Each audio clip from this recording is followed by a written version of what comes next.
Muy buenos días a todos y a todas. En nombre del Ministerio de Vivienda y Urbanismo y de la Cámara Chilena de la Construcción, les queremos dar la más cordial bienvenida a la tercera jornada de capacitación, industrialización de la vivienda social, conceptos, bases técnicas para pequeñas y medianas empresas. Queremos saludar a todos los presentes que están hoy acá acompañándonos en el auditorio de la Cámara Chilena de la Construcción y por supuesto también a quienes nos acompañan de manera online a través de nuestras plataformas oficiales. Es muy grato recibirlos nuevamente para continuar con esta entrega de contenidos dirigida especialmente a las pequeñas y medianas empresas que pretende apoyar su desarrollo abriendo espacios de participación en una de las iniciativas gubernamentales que apunta a reducir el déficit de vivienda, como lo es el Plan de Emergencia Habitacional a través de la Agenda de Industrialización. Les queremos recordar que en estas jornadas estamos haciendo una revisión de los aspectos más relevantes sobre el proceso de implementación e incorporación de los proyectos de vivienda industrializada como solución constructiva en la política de vivienda, así como de las herramientas, instrumentos normativos e incentivos que se han generado para su avance. Bueno, también les queremos recordar que durante esta tarde vamos a disponer de un código QR que lo pueden escanear con sus celulares. A continuación va a aparecer aquí en pantalla y también está en los flyers que les entregaron para que puedan hacer sus preguntas, también comentarnos acerca de lo que les está pareciendo las distintas exposiciones que van a ver hoy día, y todo eso lo vamos a resolver en los paneles de conversación que tenemos preparados. Y ahora sí, para comenzar, tenemos nuestra primera exposición del día, donde se hablará de seguros y garantías para el desarrollo de proyectos en el sector construcción. Para esto, démosle la bienvenida a Francisco Martínez, jefe de leasing y garantía de corredora de seguros del Banco Estado. Démosle un fuerte aplauso.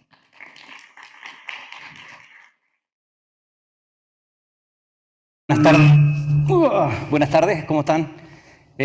Yo vengo justamente a hablar de lo que estaba hablando ahí, segurito, ¿no es cierto? Tranquilos, mantengan la calma, va a estar todo bien, se está cayendo el cielo, pero acá en Chile estamos acostumbrados a vivir así, ¿no es cierto? Y de eso vengo a hablar, de los riesgos. Hay un riesgo del cual no voy a hablar, obviamente, que es el riesgo económico. Yo siempre he dicho que cuando quiero saber algo de la economía, cómo está, cómo se viene la cosa, siempre le pregunto a mis amigos que trabajan en su industria, en la industria de la construcción, porque no hay nadie mejor, en mi opinión, que sepa capear las olas como lo saben ustedes. Ustedes siempre tienen ese olfato, saben cuándo quedarse tranquilitos en la tabla, saben cuándo tienen que agarrar esa ola, también saben cómo levantarse después de que se sacan la ñoña en el arrecife. Así que para mí es tremendamente un orgullo estar acá con ustedes y poder compartir un poco sobre los riesgos que muchos de ustedes saben, existen, pero dada su pasión, dado su conocimiento, dada su experiencia, ustedes son capaces de sobrellevar esos riesgos, a veces con un poco de suerte, a veces con un poco de mala suerte, pero lo que yo busco acá es hablarles es cómo estabilizar la industria, porque aquí, como se dice en buen chileno, guaso rico, guaso pobre. La idea es poder trabajar con los seguros en ese sentido, ¿ya? Así que, dicho eso, me voy a concentrar primero en lo que le estaba hablando antes de segurito, que tiene que ver con los riesgos de la naturaleza. En la industria de construcción, acá en Chile, lo único que nos falta, siempre he dicho, nos faltan los huracanes, ¿ya? Y falta que uno diga eso y se mete una tromba marina para adentro. Así que Diosito nos puso en esta larga y angosta faja de tierra, pero pucha que tenemos exposición. O sea, todo lo que vemos a nivel mundial, nosotros decimos, se empieza a temblar y aparecen los memes diciendo que, ¿cómo se llama?, no cumplen las condiciones para levantarme. Así que hoy en día nosotros estamos acostumbrados a los riesgos de la naturaleza, tenemos riesgos, obviamente, de incendios, sismos, como le digo, tenemos de todo, salvo los huracanes. Así que somos hijos del rigor y sabemos cómo afrontarlo. Ustedes también, cuántas obras se les paró durante el 2010, cuántas obras han tenido situaciones de incendios forestales.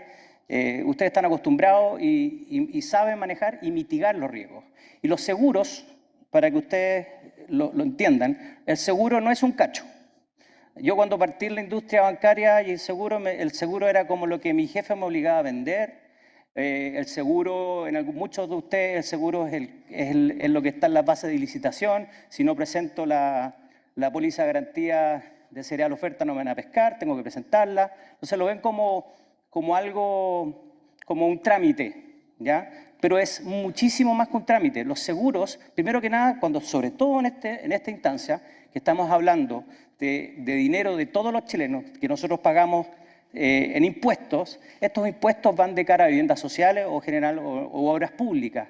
Y entonces se está utilizando el dinero de todos los chilenos y yo, como chileno, me gusta saber que quien está distribuyendo estos fondos a las empresas constructoras se lo está otorgando a empresas que son capaces que tienen las competencias profesionales para llevarla adelante, que son capaces de afrontar dificultades que se vayan dando en el camino. Y por lo tanto, yo como chileno exijo, y me parece muy bien, que se ocupen instrumentos financieros como las pólizas de garantía y las pólizas que voy a conversar ahora, para mitigar esos riesgos. Si es que ocurre lo peor, que los fondos de todos los chilenos estén resguardados, ¿ya? Así que lo primero, el elefante en la pieza, en la habitación, ¿no es cierto?, los riesgos de la naturaleza. A eso estamos acostumbrados todos. Lo segundo son los riesgos contractuales, ¿no es cierto? Ustedes reciben la licitación o participan, están súper emocionados, empiezan a cotizar con proveedores, empiezan a tirar líneas, cuál es la TIR del proyecto, la van y la zona y qué sé yo, y de repente ya se gana la licitación, tan felices, y ahora vienen los abogados, ¿no es cierto? Empieza a ver el tema del contrato. Y de repente hay unas obligaciones así, unas cláusulas así, en caso de que usted está obligado a pagar 800.000 millones de pesos en caso de que no cumpla el contrato, y uno dice, pero eso no va a pasar nunca.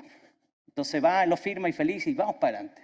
Y está bien, pero el tema es que hay obligaciones contractuales que yo también como chileno quiero que las empresas que se adjudican las licitaciones pongan ¿cómo se llama?, en papel, en blanco y negro, lo que se comprometen a otorgar, ¿no es cierto? ¿Cuáles son los parámetros del servicio que se va a entregar? ¿Cuáles son los estándares de calidad que se van a entregar? Y que eso esté contractualmente y existan resguardos legales en caso de un incumplimiento contractual, ¿ya? Lo otro, riesgos, ¿no es cierto?, son los riesgos profesionales. ¿Y con esto a qué me refiero? Me refiero en el fondo, a eventuales errores u omisiones que podrían ocurrir, por ejemplo, este edificio donde estamos parados, de no haberse hecho un estudio de suelo adecuado, de no haber tenido la arquitectura correcta, de no haber probado las densidades de los materiales adecuadas. Hay una cadena de situaciones que podrían generar una catástrofe, ¿ya? Entonces, cualquier eslabón de la cadena que falle, esto cae. Y yo doy gracias de vivir acá en Chile, ¿no es cierto?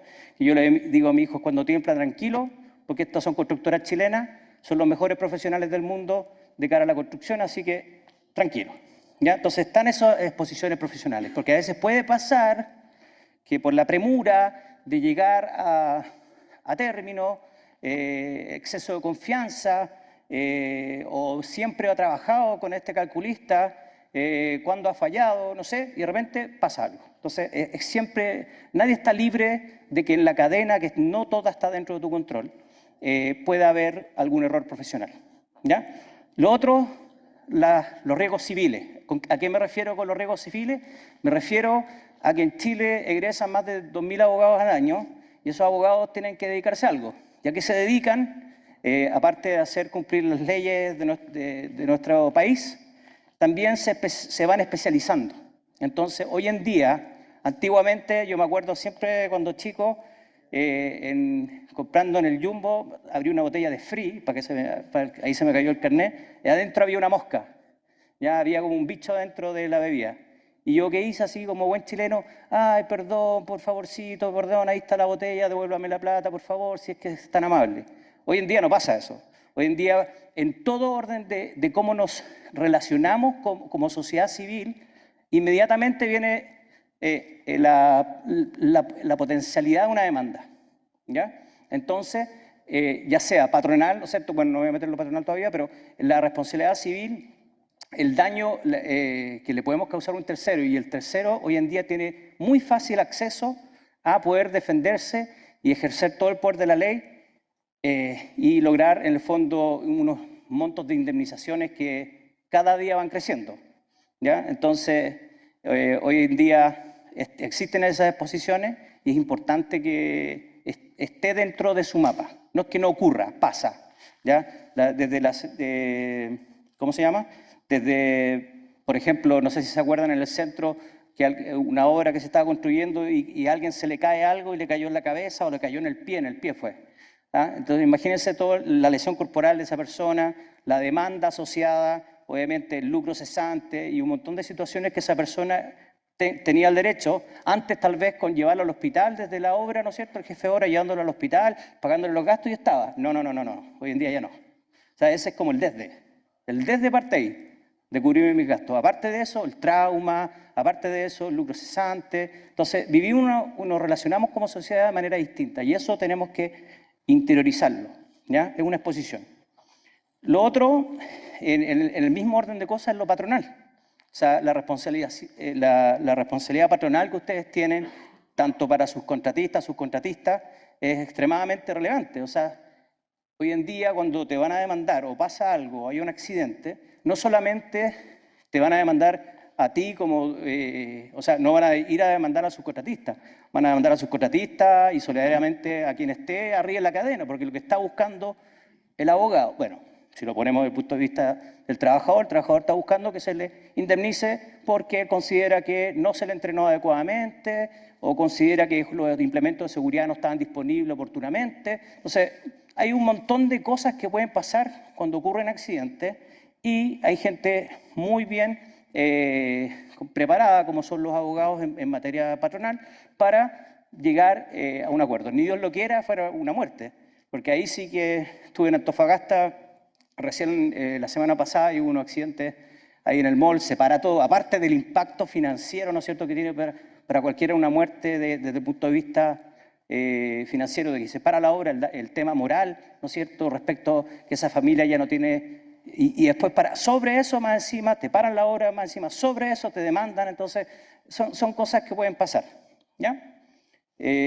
No son, cada uno aquí puede contar sus historias de guerra y las conoce, ¿ya? Lo otro son los sociales, o sea, ya para, si no fuera tan, yo soy como fatalito, aquí soy como el mal pensado, paso todo el día pensando en estas cosas y diría, mi señora me dice que soy fatalito, pero bueno. Dicen que la felicidad depende de la expectativa, entonces yo tengo la expectativa bien baja, así que soy una persona feliz, ¿ya? Entonces, están los sociales, o sea, más encima, después del estallido social, lo que está pasando en la Araucanía, lo que está pasando en la frontera, lo que, en el fondo, más encima, ahora me toca Iquique la próxima semana, ya van en rapto en 2 semanas. O sea, hay un cambio social, estamos votando una nueva constitución, hay todo como un revuelto social que más encima ustedes tienen que meterlo en la juguera de cara a tomar decisiones. Y son exposiciones que tengo. ¿Qué pasa si mi obra está al lado de un ISAPRE? ¿O qué pasa si o estoy construyendo para un ISAPRE o una FP, ni Dios lo quiera? Que en el fondo soy en la Alameda, ¿no es cierto? En Plaza Italia quiere que construya ahí. Bueno, esas son las cosas que las exposiciones respecto a la temperatura social, la candencia o la forma en cómo nos estamos relacionando como sociedad, donde hay mucha violencia, eso también tienen que tenerlo en consideración al momento de estar evaluando o viendo su riesgo, ¿ya? Y para colmo están los gubernamentales, que los gubernamentales, con todo cariño a nuestros amigos presentes, también ponen, porque en el fondo tienen toda esta presión social, todos estos fondos sociales, y tienen que, más encima, tratar de velar, porque en el fondo también ellos son desconfiados. Son como la persona que les fueron infiel. Todo el que viene después te va a ser infiel. Entonces, y está bien que sean desconfiados, y empiezan a aparecer leyes, ¿no es cierto? Pasó esta situación en las noticias y viene el diputado, el senador y se le ocurre, mira, tengo este proyecto de ley para que esto nunca más pase. La ley Juanito, la ley no tengo idea, ¿ya? Para no herir en ninguna sensibilidad. ¿ya? Entonces aparecen distintas leyes que van incrementando sus gastos operacionales, van incrementando en el fondo la presión fiscal, ¿no es cierto? Ustedes están expuestos a todo esto. Y como les decía, ahora sí que la guinda de la torta es los medioambientalistas. Entonces, ya ustedes están ahí al medio, presionados con una presión enorme, ¿ya? Y a pesar de todas estas presiones, ustedes son los que hacen que todos esos pedazos de papeles, licitaciones, nuestros queridos políticos que aparecen cortando ahí justo al final, cuando se entregan las cosas, ustedes lo hicieron posible. Y ustedes lo hicieron posible a pesar de todo esto. O sea, yo me saco el sombrero por las empresas constructoras de Chile en ese sentido, pero lo que yo les quiero comentar, que tal vez muchos de estos temas son obvios, tal vez no lo eran, porque aquí entiendan que hay gente de pequeñas empresas y también de grandes empresas, hay gente que está en sus primeros proyectos, otros que vienen de vuelta, y entonces estoy tratando de dar, en general, la percepción de que a pesar de todas las dificultades, en Chile existe la calidad profesional suficiente para afrontar estos riesgos, pero también les vengo a comentar de que existen maneras, instrumentos financieros como son los seguros, que de la misma manera que permitieron los viajes de los primeros comercios a través del Mediterráneo cuando ponían la carga y después ojalá llegue, sino que aparece toda la industria del seguro para poder estabilizar los riesgos. O sea, existe obviamente esta infinidad de riesgos, pero si uno se queda así estaría paralizado, análisis parálisis, no haría nada. Entonces, ¿para qué participo en la licitación? Entonces, no, me tiro, me la juego, me profesionalizo, busco proveedores en el extranjero que me den productos de mejor durabilidad, mejor calidad, a menor costo, pruebo nuevas tecnologías y así me voy ganando la licitación y así voy creciendo y así voy ganando recuperación y así voy dando empleo. Así que eso les quería comentar. Yo de todos estos riesgos, dado que he profundizado bastante en ello, estos es más bien como definiciones más como de ChatGPT respecto a lo que significa cada una de estas cosas, pero ya ahondamos los riesgos. Las pólizas de seguro son instrumentos financieros que te permiten diciendo, ok, yo tengo todas estas posiciones, yo voy a decirle a una compañía de seguro, le voy a tocar la puerta, le voy a decir, ¿sabe qué? Tengo estas exposiciones de incendio, pero saben que vivimos en Chile. Entonces la compañía de seguro lo que va a hacer es va a analizar su riesgo. Estamos en una zona de inundación, esa ubicación ha tenido siniestro en el pasado, ¿cuál es la materialidad de construcción? ¿Panelería sándwich o de qué tipo? ¿Qué factores de mitigación de riesgo está tomando? ¿Tiene NFPA, normas de incendio internacional? Así que te hacen esas preguntas y después tú les transfieres el riesgo. Dado que tú tienes ciertos mitigadores, tú le transfieres el riesgo de la naturaleza. Los contractuales ya se los comenté. El Estado, en este caso, el Ministerio de Vivienda de Organismos, quiere que ustedes cumplan sus contratos y de cara a los chilenos le dice, viste, yo tomé los resguardos a través de una póliza de seguro para que en caso que me incumplan el contrato, yo voy a recibir una indemnización financiera producto de ese incumplimiento y voy a tratar de dejar en la medida de lo posible el patrimonio de todos los chilenos indemnes. ¿Ya? Lo otro son los profesionales, que ya se los comenté, de toda esta cadena de valor, desde la idea de construir hasta de todos los eslabones de la cadena y todos los profesionales que participan, donde si falla uno, por ejemplo, no sé si se acuerdan, el puente ahí Apoquinto, no, pero Apumán, que era, ¿no? Ahí bueno, ¿cómo se llama? El parque que está ahí. El puente que se cayó porque hubo un profesional que se equivocó por no haber puesto el tipo de soldadura que tendría que haber hecho, ¿ya? Así que, pero bueno, hay una cadena y en esa cadena puede fallar. Y de repente tú eres el que tiene que dar la cara de cara al contrato, pero tú en el fondo te alimentaste de un estudio de suelo, te alimentaste de una parte técnica que te dijeron qué tipo de pernos tenía que jugar, qué tipo de soldadura había que utilizar. Entonces, pero bueno, los civiles ya se los expliqué, la forma como sociedad nos relacionamos es distinta. Es muy fácil, si yo siento que he recibido un perjuicio, poder conseguir indemnización, conseguir un abogado. El abogado dice yo me hago cargo de las costas y yo me quedo con un tercio de la indemnización. Es una modalidad que se ocupa bastante hoy en día, ¿ya? Y los patronales, la relación con nuestros trabajadores también se ha judicializado, desde el trabajo más simple al más complejo. Cada uno se sabe la ley laboral al revés del derecho, lo cual está bien, pero también se dan situaciones donde es una exposición que hay formas de tratar de mitigar el impacto financiero que podría tener para su proyecto o para su empresa en general, ¿ya? Y los tributarios, en el fondo, acá temas de servicio impuesto interno, evasión tributaria, o la diferencia entre elusión y evasión riman, pero no son igual, ¿ya?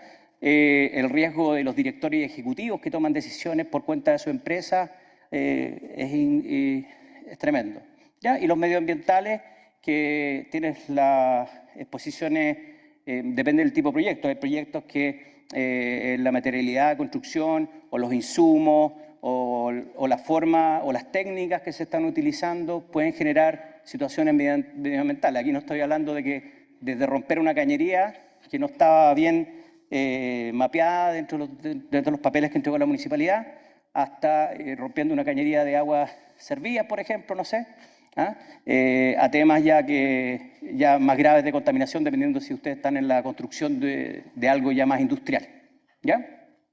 Que requiere otro tipo de cosas. Entonces yo voy a hablar principalmente de dos tipos de transferencias de riesgo. Una de ellas es todo riesgo de construcción, ¿ya? Que los gringos le dicen construction all risk, o le dicen erection all risk, los riesgos de la erección. Construction all risk, el otro es riesgos de la construcción, todo riesgo. Las pólizas de seguro hay dos tipos existen de dos naturalezas. De todo riesgo, ¿ya? Que quiere decir, voy a cubrir todo menos lo que está excluido, o de riesgo nominado, que voy a cubrir solamente lo que digo que voy a cubrir. O sea, yo digo, por ejemplo, la póliza que tienen en sus casas, si que las tienen del hipotecario, incendio, sismo, granizo, aluvión. Entonces, me empieza a nombrar cada una de las cosas que están cubiertas. Como la construcción es tan compleja y pueden pasar tantas cosas, eso es impracticable. O sea, nos faltan demasiados miles de años de experiencia para poder prever todos los tipos de riesgos que podrían ocurrir en una obra. Por lo tanto, la forma como se opera en su sector es a través de una póliza de todo riesgo. Puntualmente, una póliza que se llama todo riesgo construcción. Esta póliza de todo riesgo, ¿ya? Es una póliza que se diseñó específicamente para el sector construcción, ¿ya? ¿A qué me refiero con esto? Hay distintas iniciativas que se han realizado para ver seguros medioambientales, seguros, por ejemplo, lo que es casco aéreo, ¿no es cierto? Son pólizas de seguro que se van diseñando para ya sea riesgos puntuales o industrias puntuales. Hay pólizas para los hospitales y clínicas, ¿no es cierto?, la mala praxis médica, y en el caso de ustedes tienen la suya. Es así importante. No todas las industrias tienen su propia póliza, otras son genéricas, la suya es específica a lo que tiene que ver con construcción y montaje, ¿ya? Que arregla los riesgos inherentes de la actividad de construcción, ingeniería y montaje, pero enfocado principalmente por el lado de los daños físicos, ¿ya? El daño a la obra en sí y también en ciertos aspectos en las exposiciones de daño tercero, ¿no es cierto? Que se caiga el edificio al lado del edificio al lado, que se le caiga el ejemplo que le di ahí en el centro, que se le cayó en el pie a la señora el tema. Entonces, tiene dos coberturas básicas que generalmente se otorgan cuando se suscriben este tipo de riesgo. La primera, la póliza de todo riesgo de construcción tiene generalmente dos secciones. La primera sección, que es la de todo riesgo de construcción propiamente tal, yo por lo menos la denomino así, que tiene que ver con los riesgos de la naturaleza, riesgos internos, externos en el fondo, que podrían causarle un daño a la obra, ¿ya? En ese sentido, tenemos, ya profundizamos, creo yo, lo suficiente respecto a los riesgos que están expuestos. El Ministerio, ¿no es cierto?, hicieron toda esta cadena de proceso de licitación, están construyendo y hay un terremoto y se cae el edificio a mitad de construir. Está en el aire, literalmente, esos materiales de construcción, y en el caso de que hubiese un sismo, un terremoto, una catástrofe o un gran incendio, esto cubre esas exposiciones, ¿ya? Entonces, si ocurre lo peor, se va a hacer, se va a salvar lo que se puede, y lo que se destruyó se genera una indemnización producto de esa destrucción de avances de obra, ¿ya? Estas cosas pueden ocurrir por situaciones de negligencia, imprudencia, porque a pesar de que tú como dueño de tu empresa constructora puedes capacitar, tú puedes hacer, tener los implementos tan nuevecitos y qué sé yo, va y tiene los cascos ahí y nadie lo ocupa. Realmente vas a ver, y a pesar de las capacitaciones que hiciste, a pesar de todas las inducciones, la gente no pesca. Porque la gente o es cómoda o es atrevida, si a mí nunca me ha ocurrido nada, pero el problema es que cuando le ocurre, después todos se dan vuelta y dicen, es que no, tal cosa.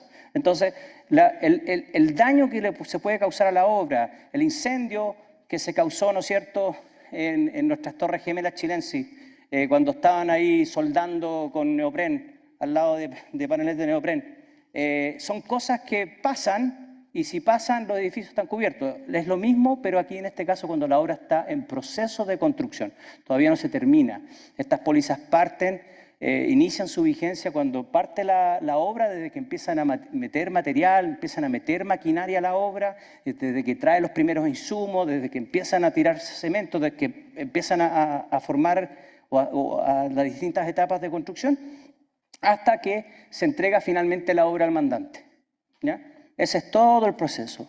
Y luego de eso ya se transforma en una póliza de incendio común y corriente, como la que tiene este edificio contratado. Este es un edificio terminado, tiene su póliza de incendio que cubre sus cosas, pero mientras se construyó tenía una cobertura que era esta, torre de construcción, ¿ya? Y tiene una segunda sección, ¿ya? ¿Por qué? Porque están entrelazados y también para facilitar un poco el proceso de licitación y los procesos en general, es siempre amarrar la construcción a la responsabilidad civil. El daño que yo le puedo causar a los vecinos mientras estoy construyendo, los daños que le puedo causar a o los accidentes o situaciones que puedan ocurrir mientras está la obra en proceso, ¿ya? Y aquí lo ven después con calma, ¿ya? Porque yo les dije, la póliza de torre de construcción cubre todo menos lo que está excluido, ¿ya? Yo solamente aquí algunas cosas, la naturaleza de la exclusión en los contratos de seguro es, por ejemplo, yo no quiero que una póliza de incendio cubra lo que está cubierto en una póliza de auto. No quiero que la póliza de auto cubra cosas que están cubiertas en la póliza de incendio. No quiero en el fondo que ninguna póliza empiece a reemplazar a otra, ¿ya? No quiero que una póliza de responsabilidad civil cubre una responsabilidad civil contractual. No quiero que la póliza de reconstrucción me cubra un riesgo contractual.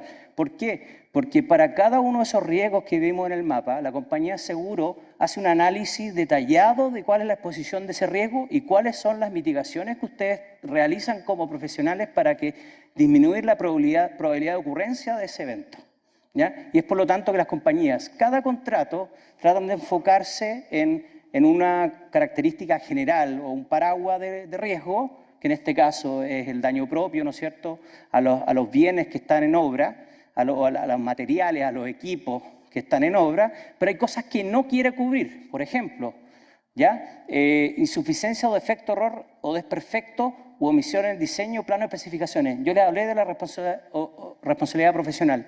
A mí me tocó un caso de una empresa que construyó un edificio, ¿ya? Y resulta que el tamaño que dejó para los refrigeradores no cabía ni siquiera el refrigerador de soltero, ¿ya? Entonces, eso es un error, fue un error de diseño, como les digo, de la cadena. Ya imagínense, ya la torre construida, tenía las primeras ventas y se dieron cuenta que el tamaño no estaba correcto. Entonces, eso es materia de responsabilidad civil profesional. Entonces, esta póliza de torre de construcción no se quiere hacer cargo de cosas que son materia de otra póliza, ¿ya? Los gastos de reparación, reposición o rectificación de material o trabajos defectuosos. ¿Por qué? Porque las pólizas que les voy a hablar a continuación, que tiene que ver con las garantías, ¿ya? Ustedes ofrecen ciertas garantías contractuales. La póliza de torre de construcción es o sea, no toca materias no quiere tocar temas contractuales y es por eso que pone una exclusión asociada a eso, ¿ya? La pérdida de beneficio o lucro cesante. Esas pólizas, por lo general, aquellos que las conocen, son asociadas a incendios, pero que se cubren cuando la obra ya está terminada, el P por P.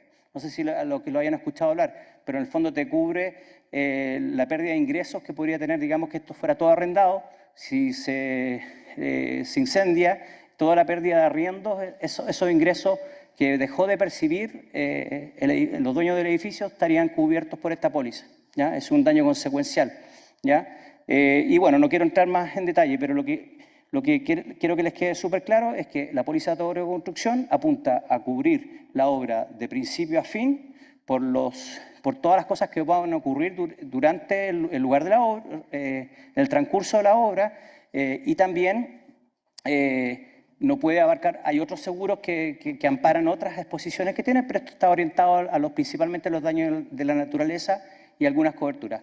En algunos casos, sobre todo las empresas constructoras más grandes, pueden incluso empezar a incorporar otras cosas a sus pólizas, más allá de lo que les he comentado hoy en día, pero esto es como la cobertura más bien básica, ¿ya?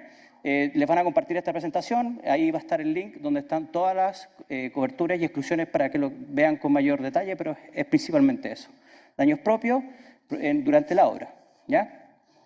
Y tiene una sección 2 que es de responsabilidad civil. Entonces, yo tengo, más allá de que ustedes como empresa, los recomiendo por favor que consideren la contratación de una póliza de responsabilidad civil como empresa general por su quehacer, por su gente que está de planta y no proyecto a proyecto. Pero aquí lo que pide el Estado, ¿no es cierto? ¿Y por qué les pide generalmente con sección 2 de responsabilidad civil? Pero que no quiere que el contratista o subcontratista demande al Estado producto de una obra del Estado. Entonces, el Estado le exige esto, no por ser pesado, sino que más bien, oye, yo te estoy pidiendo, yo soy el mandante y te pido este tipo de coberturas porque lo que estoy resguardando es el patrimonio de los chilenos, ¿ya? Así que esto también lo van a tener, lo pueden ver en detalle, no es para conversarlo acá, pero lo que se busca en el fondo, ¿cómo se llama? Por ejemplo, no quiere cubrir temas de subcontratistas, sino que solamente de los tuyos. Entonces, empieza a hacer divisiones que delimitar la responsabilidad y tampoco quiere cubrir temas de RC profesional, porque ese es otro tipo de responsabilidad civil, ¿vale? Y ahora va a haber una sección de preguntas y vamos a profundizar en eso, ¿ya? Pero ahora voy a hablar de la otra exposición. Hablamos dentro del circulito que les había mostrado al principio, las responsabilidades contractuales. Entonces, las pólizas de garantía, ¿ya? Vimos lo que es daño propio, riesgo de naturaleza principalmente, responsabilidad civil y algo de responsabilidad civil patronal, si es que negocian bien con su compañía de seguro. Están las pólizas de garantía. Y lo que se pretende acá es cubrir la responsabilidad contractual. O sea, ustedes en el contrato dicen, yo voy a entregar la obra con tal fecha, con esta calidad técnica, con estas medidas, con esta materialidad, y resulta que no lo cumplen. Bueno, el Estado, a través de una póliza de garantía de ejecución inmediata, a diferencia de otras, estas son pólizas de ejecución inmediata que dependiendo de su tamaño les van a exigir una contrafianza.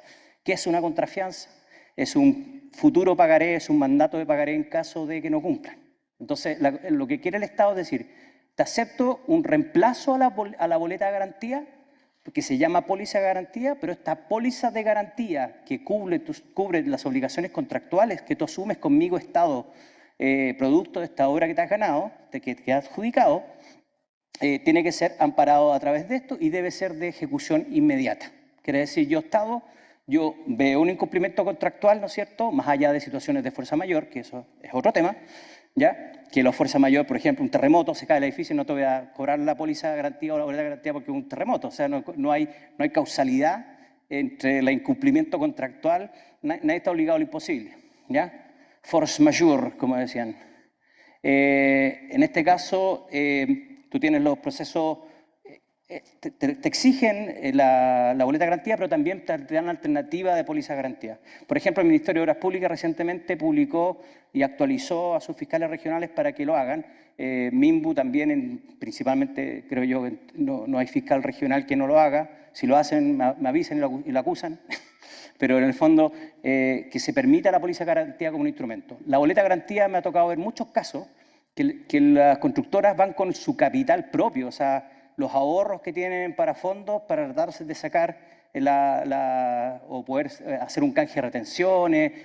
Entonces están ocupando plata por plata y este tipo de instrumentos realmente los invito a que lo exploren porque permite reemplazar la boleta de garantía por una póliza de garantía. Ambos cubren lo mismo de cara al Estado es indiferente Él va a recibir los fondos en caso de un incumplimiento contractual de ustedes, ni Dios lo quiera, pero el Estado es indiferente. Pero para ustedes no es indiferente, porque para ustedes como constructora va a implicar ya sea disminuir, ¿no es cierto? Le otorgaron 100 millones de capital de trabajo y de los cuales van a tener que gastar 20 millones en boletas de garantía. No, gástense los 100 millones en línea de capital de trabajo y tomen este tipo de instrumentos que son las pólizas de garantía, que son un reemplazo, son bioequivalentes, por ocupar un ejemplo de otra industria, que permiten reemplazar la boleta de garantía. Entonces, ocupen más sus líneas. Entonces, para ustedes no es indiferente, para el Estado es indiferente, pero para ustedes definitivamente no es lo mismo. El costo financiero no es lo mismo. Y bueno, ok, acá el tema, más bien, aquí nuevamente, le reitero que acá hay gente que viene de vuelta y otra que está más curtida en esto, pero en una póliza de garantía tienes, obviamente, un contrato de seguro, ¿no es cierto?, donde tienes un mandante, que en este caso, ¿no es cierto?, en el caso de ustedes puede ser el MIMBU, el MOP o cualquier empresa mandante, ¿ya?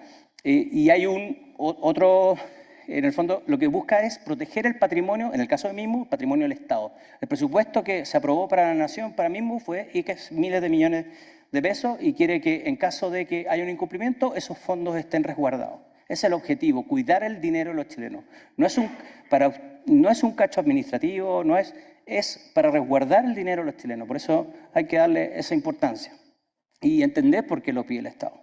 Y yo como ciudadano exijo que el Estado les pida a ustedes eso porque es plata de todos los chilenos, ¿ya? Los participantes, el afianzado, que son ustedes, ¿no es cierto?, como empresa, ustedes, en el fondo, estas pólizas son de ejecución inmediata y se contratan y se pagan de inmediato. O sea, yo recibo los términos y condiciones, pago la póliza y me la emiten, porque no hay riesgo de crédito asociado. Yo pago y emito, son como las pólizas en Japón, que es uno de los otros países o tipos de situaciones donde se paga la prima y después se emite la póliza. Ahí, ¿ya? Así que, entonces, tenemos estas tres partes: el afianzado, que son ustedes, tenemos el asegurado, que en este caso el MIMBU o puede ser otro establecimiento, otro ministerio o un privado, y el asegurador, que es la compañía de seguro. Y también, por un tema de servicio, que es muy importante, porque el tiempo es dinero y si llegan tarde a una licitación la pierden, es importante tener una compañía que te apoye en entregarte un buen servicio y un corredor que te ayude a empujar, como dicen en buen chileno, chicotear los caracoles y que las cosas salgan rápido, ¿ya? Así que eso es lo que les quería comentar. Y acá hay 5 tipos de póliza. Uno, la serial oferta, que es cuando recién estoy partiendo, estoy en mercado público o compro las bases de licitación, serial oferta. En muchos casos ustedes no se los van a pedir, ya sea porque son proveedores validados, pero existe la posibilidad de que le exijan la serial oferta. Y lo que busca acá es proteger el gasto administrativo que implica tener que volver a licitar si es que ustedes presentan algo tirado a las mechas y después resulta que no cumplieron se echan para atrás con la oferta, ¿ya? Fiel cumplimiento, que ahí ya estamos, el hardcore del tema ahí, el mero del contrato, todas las condiciones, entregar con tal fecha, con tales condiciones, con tal sonrisa en la cara cuando vas a cobrar el último valevista, el último pago, ¿ya? La correcta inversión de anticipo, obviamente, nuevamente apelando a este tema de que son fondos públicos y que se ocupen para los fines para los cuales se destinan.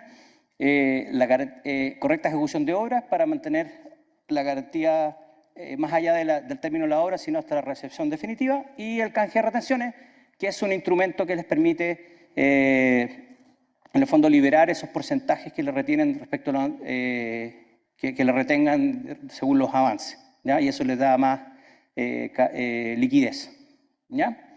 Así que esos son los distintos tipos. Y para terminar, ¿no es cierto?, tenemos los torres de construcción, que tiene que ver con los daños físicos, tenemos y parte de la responsabilidad civil contractual, y además las pólizas de garantía, con esta tipología para distintas etapas, siendo la crucial principalmente la garantía de fiel cumplimiento de contrato, las otras son como anexas o pueden ser complementarias. Y bueno, después va a haber una ronda de consulta. Yo agradezco muchísimo su tiempo y bueno, espero les haya gustado la presentación.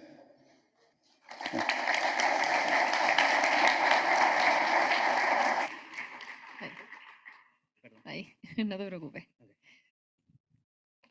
Bueno, agradecemos a Francisco por su presentación, súper interesante, y ya queremos pasar a nuestro siguiente expositor. Queremos invitar a Thomas Schussler, gerente de desarrollo del Grupo Patagual, empresa industrializadora certificada por el MIMBU, que nos relatará su experiencia en el desarrollo de proyectos de vivienda tipo industrializada. Así que también, por favor, démosle un fuerte aplauso. Muchas gracias. A ver, funcionando bien. Muy buenas tardes. Gracias por venir el día de hoy. Muchas gracias a nuestros anfitriones, la gente de la ITEC, que cordialmente hizo esta invitación, y desde luego a los dueños de casa acá que invitaron. Como les mencionaban, yo les vengo a hablar de construcción industrializada, no solo de cualquier tipo de construcción industrializada, es una familia bastante grande. Hay diversas tipologías que van desde materiales diferentes a tipologías constructivas diferentes, y naturalmente me quiero concentrar en la tipología que nosotros trabajamos en Patagual Home. Así que les quiero contar que el objetivo en la charla de hoy día es dejarlos con una idea de construcción industrializada aplicada a nuestros sistemas particularmente, cómo se diseñan estos sistemas, es decir, cómo nace un proyecto desde la fase más temprana. Posteriormente, tocar brevemente cómo nosotros lo ejecutamos, cómo fabricamos industrializadamente estas viviendas. Y después hablar de un par de casos de éxito, algunos muy vinculados, otros no tanto, digamos. Voy a hablar de segunda vivienda, primera vivienda y cómo nos van dando lecciones para lo que nos convoca, que es la vivienda industrializada aplicada a la vivienda social.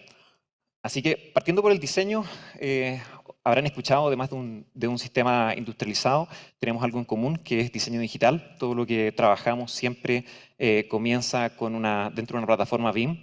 Me imagino que muchos de ustedes ya han escuchado de BIM, digamos. Creo que tiene ciertas malas famas, otras buenas famas. Todos han escuchado del potencial que tiene. Es un rubro súper diverso, han habido buenas aplicaciones y malas. Hay BIMs sumamente simples, digamos, desde la elaboración del trazado de una obra de una casa, que puede ser un BIM rudimentario, a gastar 1000 horas hombres diseñando cada clavo, tornillo, parte y pieza de una casa, que es más cercano a lo que nosotros hacemos. Si bien no hay fórmula exacta, nuestra tipología constructiva nos obliga más bien a esa segunda tipología.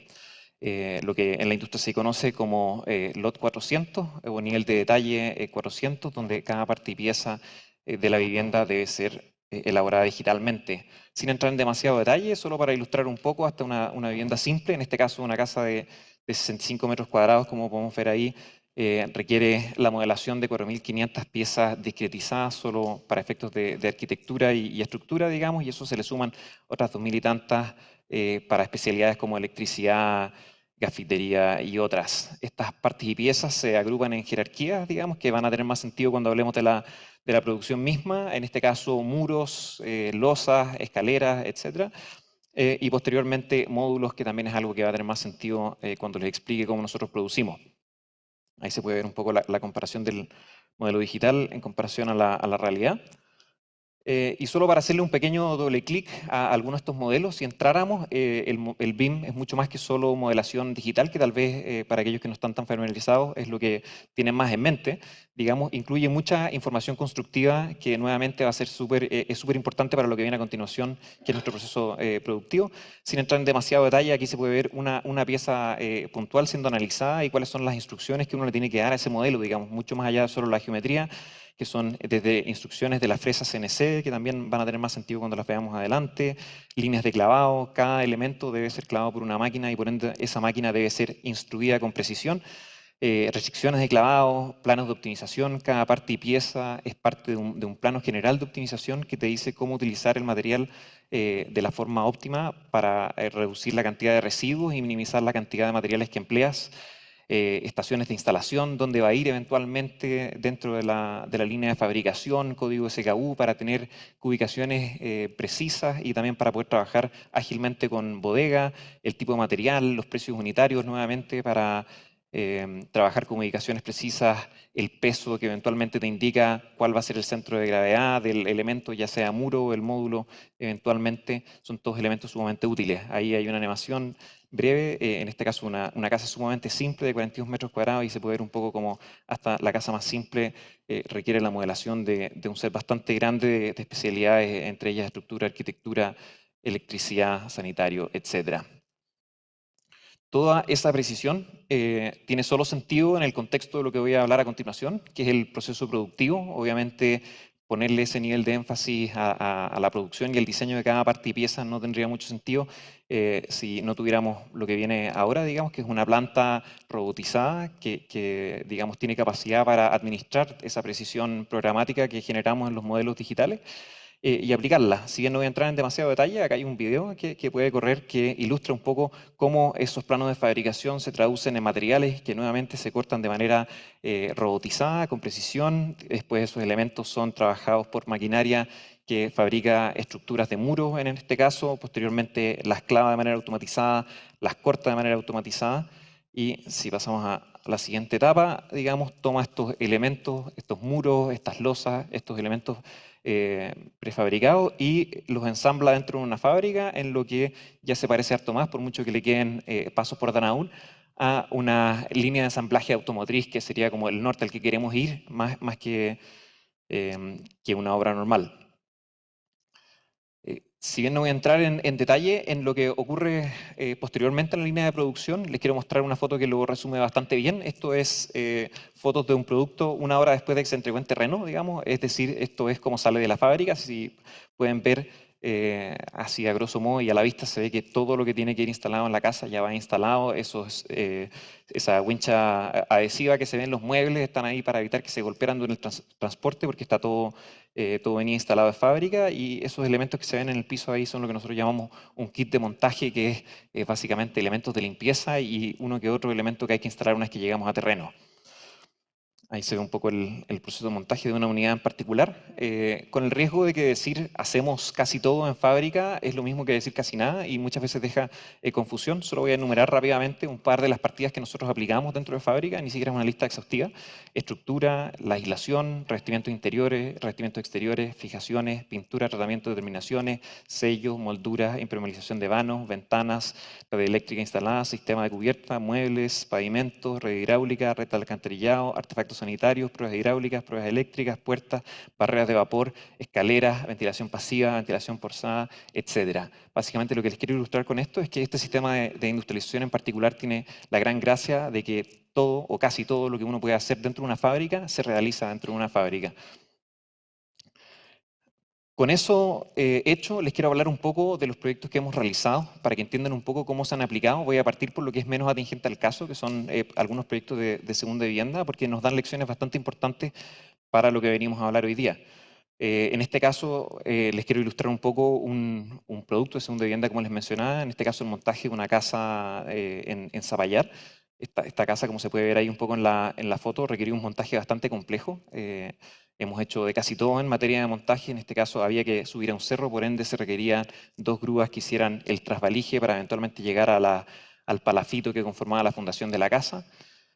Ahí se ven un par de fotos de la construcción en la medida que iba avanzando y ahí se ven un poco un par de fotos del elemento final una vez que ya se ensamblaron todos los módulos para conformar la vivienda, incluidas sus terrazas, techumbres. Hay un par de fotos del interior nuevamente esos días después del montaje, nuevamente para ilustrar que esto viene completamente listo de fábrica. Acá tenemos otros productos de segunda vivienda, esto es más bien orientado hacia una cabaña, más allá de que eso es un piloto y está decorado, todo lo que se ve que es mobiliario, electricidad y estructura viene ensamblado en fábrica, incluida la mueblería. Esto acá ya también es bastante atingente al caso, es un condominio de primera vivienda, no es un proyecto ligado a ningún subsidio del MIMBU, esto es un condominio de townhouses desarrollado de manera privada. Deja hartas lecciones muy interesantes que para nosotros fueron críticas cuando estábamos ensamblando y preparando esta fábrica y esta empresa, y era ver cómo iba a reaccionar el público final a esta tipología de viviendas, digamos. Todos conocíamos un poco el prejuicio que existía con madera, con prefabricación, y nos interesaba mucho ver si éramos capaces de sobrellevar eso. Por eso lanzamos este proyecto.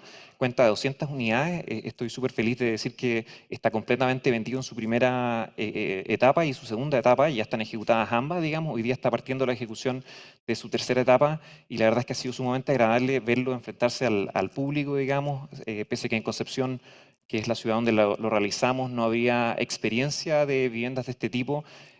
Ha tenido una recepción sumamente buena. Para aquellos que conocen la zona, San Pedro de la Paz puntualmente, sabrán que es un mercado sumamente competitivo.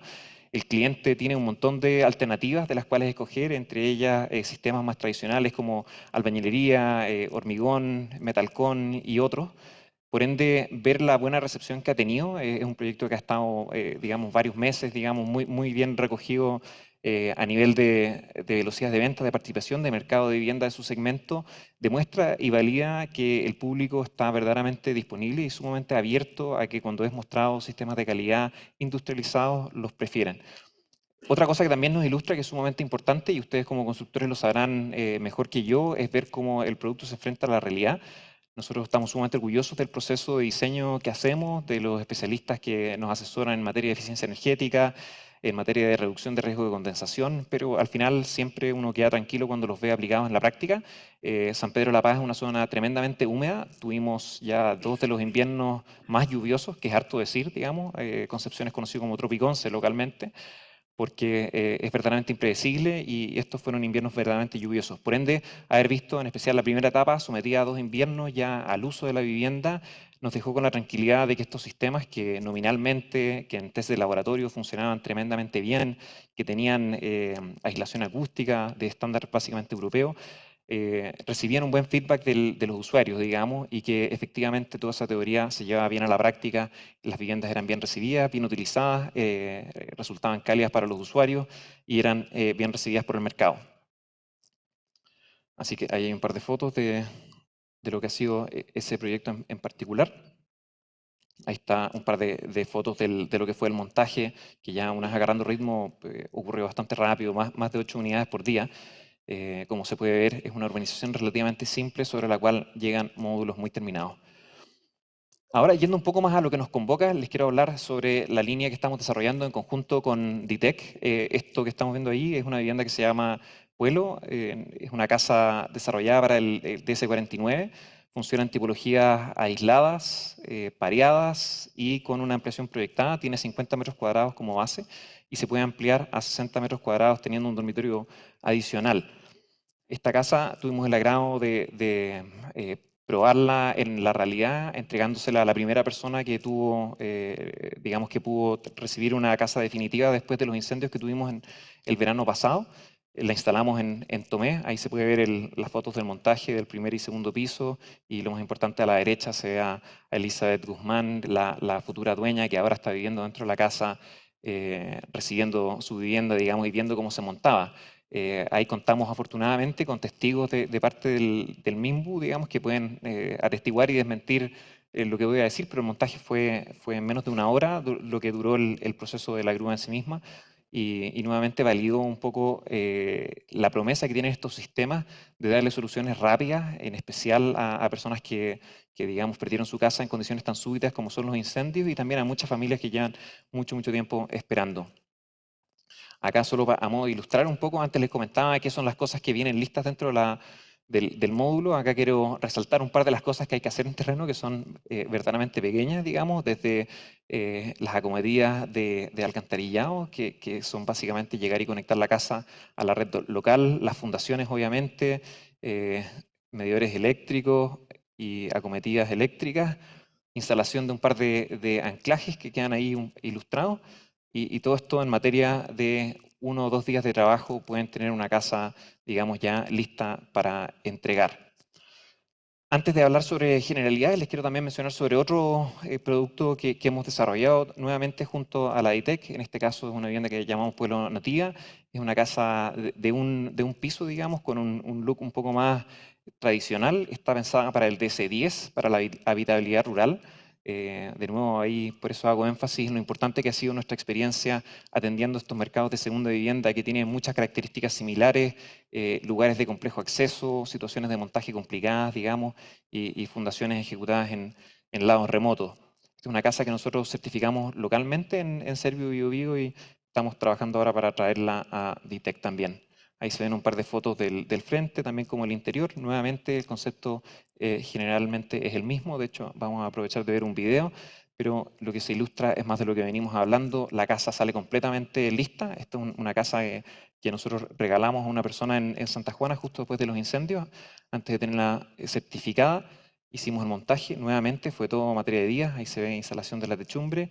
Y se ve nuevamente una dueña de casa que recibe su vivienda en días, en lo que normalmente demora mucho más, naturalmente.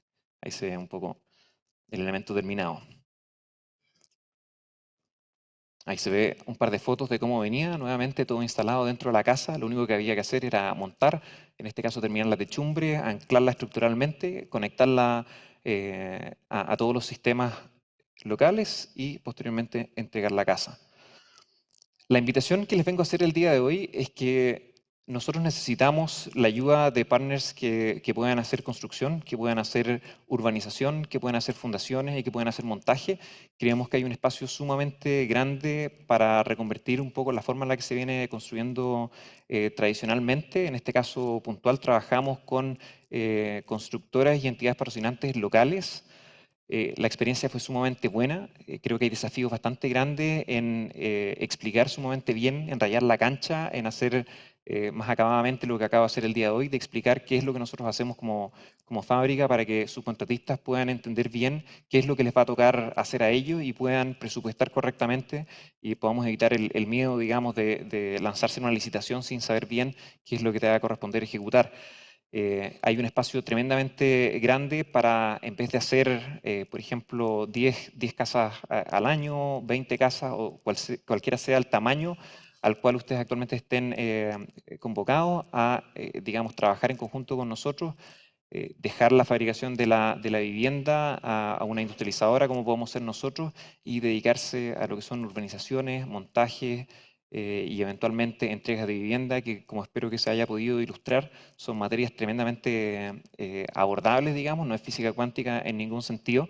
Contamos con un equipo con mucha experiencia en el tema y estamos más que dispuestos a asesorarlos en caso de que ustedes quieran ir, acompañarnos, ver montajes, aprender del tema y agarrarle la mano a qué es lo que tendrían que hacer para poder abordarlo correctamente, poder licitar efectivamente. Así que eso les dejo el día de hoy.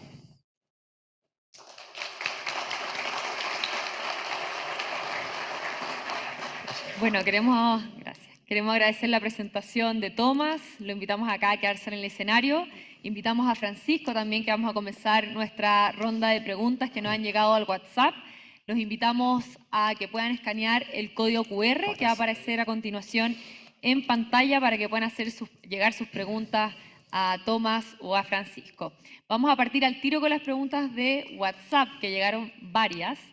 Y no queremos perder tiempo en unas preguntas introductorias, así que Francisco, partiendo por ti. La primera pregunta que nos llegó dice así: ¿qué sucede con las constructoras que están pagando sus garantías al contado? ¿Hay alguna opción de generar un nuevo tipo de instrumento que garantice los proyectos nuevos o sus anticipos ante Serviu? Mira, lo que se puede hacer hoy en día, ¿se escucha? ¿Sí?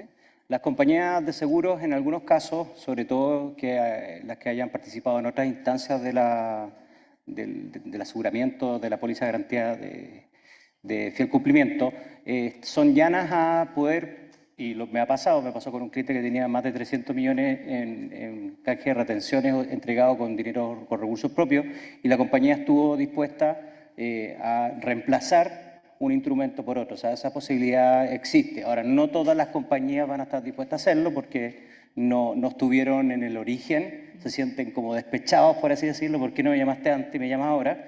Pero sí los invito a que hagan las consultas a sus respectivas compañías, a sus corredores de seguro, para ver si es posible hacer ese tipo de reemplazo. Se reemplaza la vuelta de garantía por el canje de retenciones en esa posibilidad. Perfecto. Y como banco, ¿tienen algún producto que asegure el pago oportuno a un subcontrato frente al riesgo de quiebra o retraso de pago del mandante? Retraso de... ¿Podrías repetir para...? Sí, lo repito. Como banco, ¿tienen algún producto que asegure el pago oportuno a un subcontrato frente al riesgo de quiebra o retraso de pago del mandante? Sí, mira, en el riesgo de quiebra en general no es algo que se ampare habitualmente. Hay algunos instrumentos asociados, pero hay temas que no se puede transferir todos los riesgos, ¿ya? Pero sí se agradece la idea porque podemos trabajar en distintas instancias, de distintos instrumentos que permitan y que apunten a la liquidez. De hecho, trabajamos muy de cerca tanto con el Ministerio de Obras Públicas como con MIMBU, así que se agradece la oportunidad porque de esas necesidades nace el seguro. Exacto. Bueno, seguimos hablando del tema del riesgo que vemos acá, que es súper relevante, que nos está llegando. Es bien sabido que la industria bancaria y seguros castiga a las constructoras en sus evaluaciones. Para las empresas industrializadoras, ¿tienen considerado una visión distinta, entendiendo que los riesgos son mucho más controlados que la construcción tradicional? Mira, desde el punto de vista de construcción, o sea, yo también fui suscriptor en compañía de seguro y lo que estaba poniendo atención acá a los procesos, efectivamente están mucho más acotadas las exposiciones, porque en el fondo tienes en un espacio tienes la posibilidad de tener mayor control sobre todo el proceso productivo, sobre los insumos y estandarizas. Obviamente estandarizar tiene el riesgo a favor o en contra. Compraste un insumo malo y toda una cadena se te echa a perder. Y bueno, pero sí... me parece como atractivo en ese sentido, como gorro de suscriptor, ese mecanismo porque están más acotados los riesgos. Perfecto. Ahora en temas de emisión de boleta de garantía, ¿cuánto se demora el banco en emitirla? Creo que se debe estar refiriendo a la póliza de garantía. Sí, la póliza de garantía, en general, nosotros trabajamos con un plazo de 72 horas para la evaluación, ¿ya? Y como les comenté en la presentación, una vez pagada, suponiendo que no hay contrafianza de por medio, se demora 4 horas en emitir la póliza. De haber contrafianza, que yo dije que era el mandato de pagaré, en el fondo para firmar ese mandato de pagaré potencial, un riesgo contingente, pasivo contingente, que es con firma digital, ¿no es cierto?, con DocuSign o alguno de estos mecanismos, también son 4 horas, o sea, 3 días para evaluar y 4 horas para emitir una vez recibido el pago. Perfecto. ¿Y las principales dificultades que presentan las empresas al momento de requerir una boleta de garantía o una póliza? ¿Cuáles son? En primer lugar es un tema de desconocimiento. O sea, a veces no saben que tienen esa posibilidad como instrumento válido. Si ustedes van a las bases de los DS19, DS49, ven que en el fondo la alternativa está. Y es un tema también puede ser de desconocimiento. Por eso también se agradecen estas instancias para difundir de que no solamente la boleta de garantía es un instrumento válido. Así que eso no, en términos de dificultades, es más bien eso, una barrera de conocimiento, que espero que esto lo mitiga. Y en algunos casos, obviamente, cuando ya estás en una situación financiera complicada, al haber un crédito contingente, ¿no es cierto?, o un pasivo contingente, que es esta contrafianza, a veces no tienes acceso a eso. Yo lo que me ha pasado en estos casos, sobre todo en el sur, en unas clientes constructoras que estaban en una situación complicada, yo lo quería ayudar con la póliza de garantía, hicimos el puente con el banco para que repactara sus deudas, dejara todo saneado, ¿no es cierto?, tirando sus pasivos a más largo plazo para afrontar este mal momento, dejar todo bien y después la compañía sí lo pudo atender con su póliza de garantía. Perfecto. Vamos con una de las últimas preguntas para ya pasar con las preguntas a Tomás, que también nos están llegando varias. Dice, si los gastos generales y utilidades de un subsidio habitacional no superan el 25%, ¿cómo se puede llevar a cabo esto en el caso de la Patagonia? En Aysén no hay plantas de industrializadoras y un flete de Santiago a Cochrane, no sé si está bien dicho, cuesta 6 millones para 20 toneladas, aparte las garantías del flete propiamente tal. La garantía, yo creo que va más asociado a ti o a mí. A ver, acá dejamos las preguntas abiertas para cualquiera de los dos que quiera responder, no hay problema. Nosotros nos ha tocado estudiar proyectos lejos, digamos, efectivamente, en particular la solución industrializada modular considera harto volumen y por ende es relativamente costosa en materia de transporte, en especial relativo a paneles, por ejemplo, que es una alternativa bastante más compacta.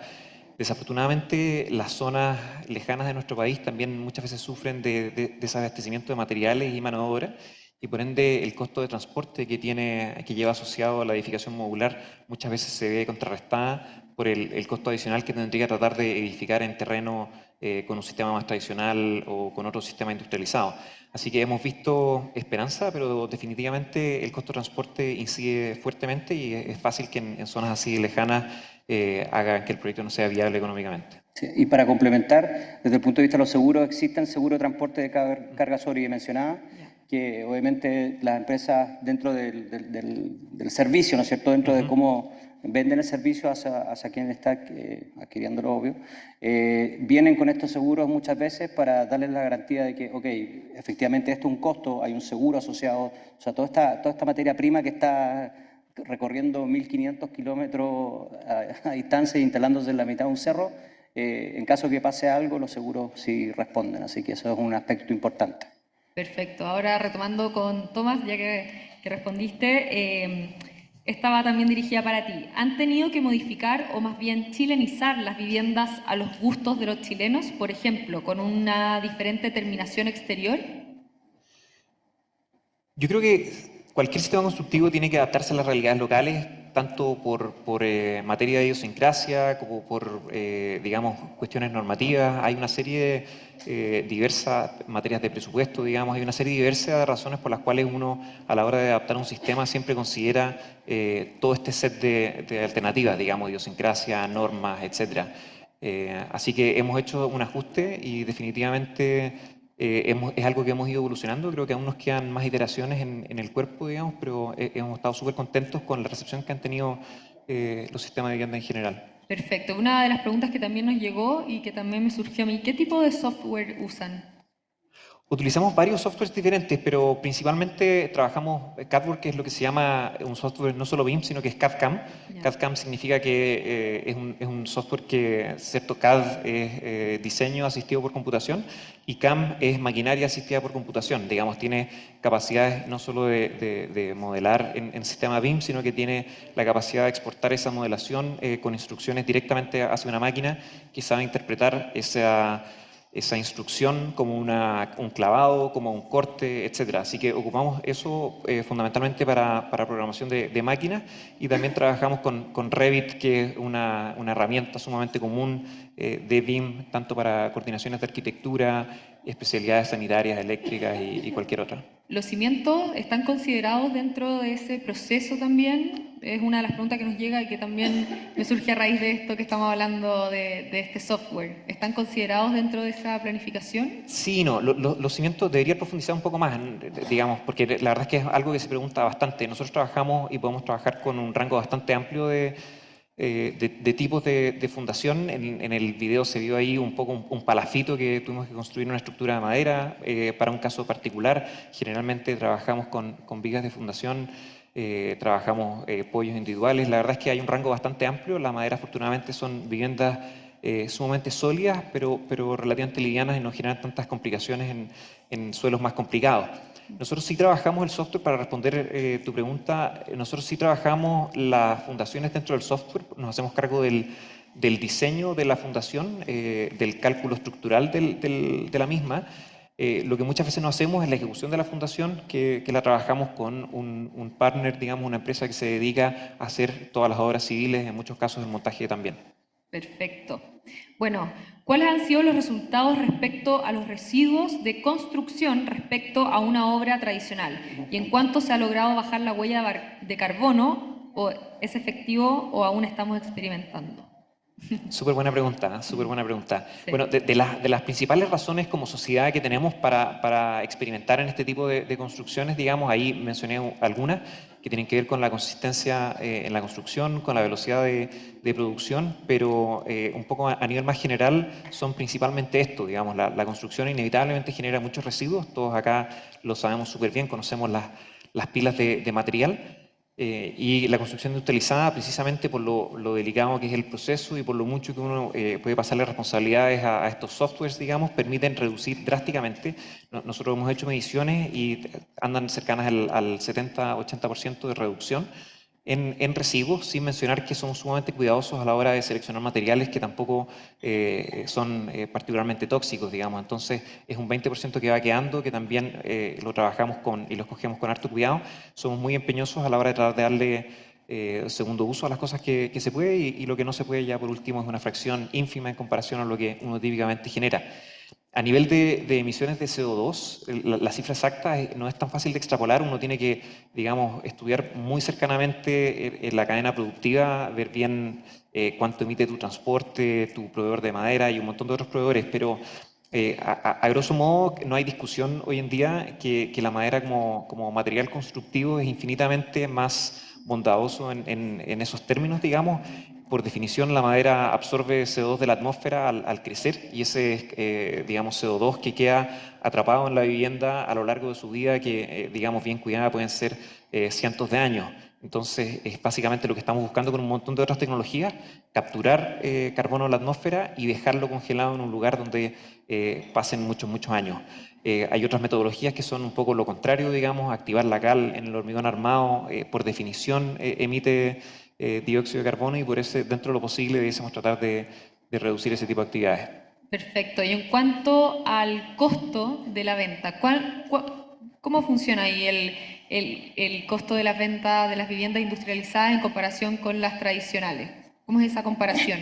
Mira, nosotros, como se ilustraba un poco en la presentación, trabajamos un rango bastante amplio de mercados, digamos, desde mercados de segunda vivienda, como vimos, mercados de primera vivienda y mercados con subsidios. Entonces, es un rango bastante amplio sobre el cual compararnos. Generalmente, las comparaciones nos han dado como una alternativa económica y nos dejan con una tranquilidad de que la relación precio-calidad puntualmente que nosotros somos capaces de ofrecer nos dejan sumamente bien parados. Como les había mencionado antes, San Pedro de la Paz como mercado inmobiliario es una plaza tremendamente competitiva. No sé cuánto público inmobiliario final hay acá o más bien ligado a la construcción, pero allá los precios de venta son del orden de 30 y tantas UF metro cuadrado, 32, 33. Eso es algo que al menos acá en Santiago no existe. Entonces, de alguna forma u otra, estás obligado a ser sumamente competitivo y eso es algo que hemos demostrado. Perfecto. Acá llega otra pregunta, vamos ahí para ir terminando. ¿Cuál es el cuello de botella de la planta hoy? ¿Cuántas viviendas terminadas pueden acopiar en la planta aproximadamente? Sí, mira, la cantidad de viviendas en acopio es más de 70, 80. Nunca va a convenir acopiar esa cantidad de viviendas, digamos. Tiene mucho más sentido hacer una producción en tandas y después ir mandando esas tandas. Un poco era lo que se veía ahí. Lo hemos hecho con los condominios, hacer tandas de 16 y después hacer un montaje de 16 casas a la vez. Entonces, la capacidad de acopio en general no es una problemática, digamos, y esperamos que nunca llegue a ser el cuello de botella.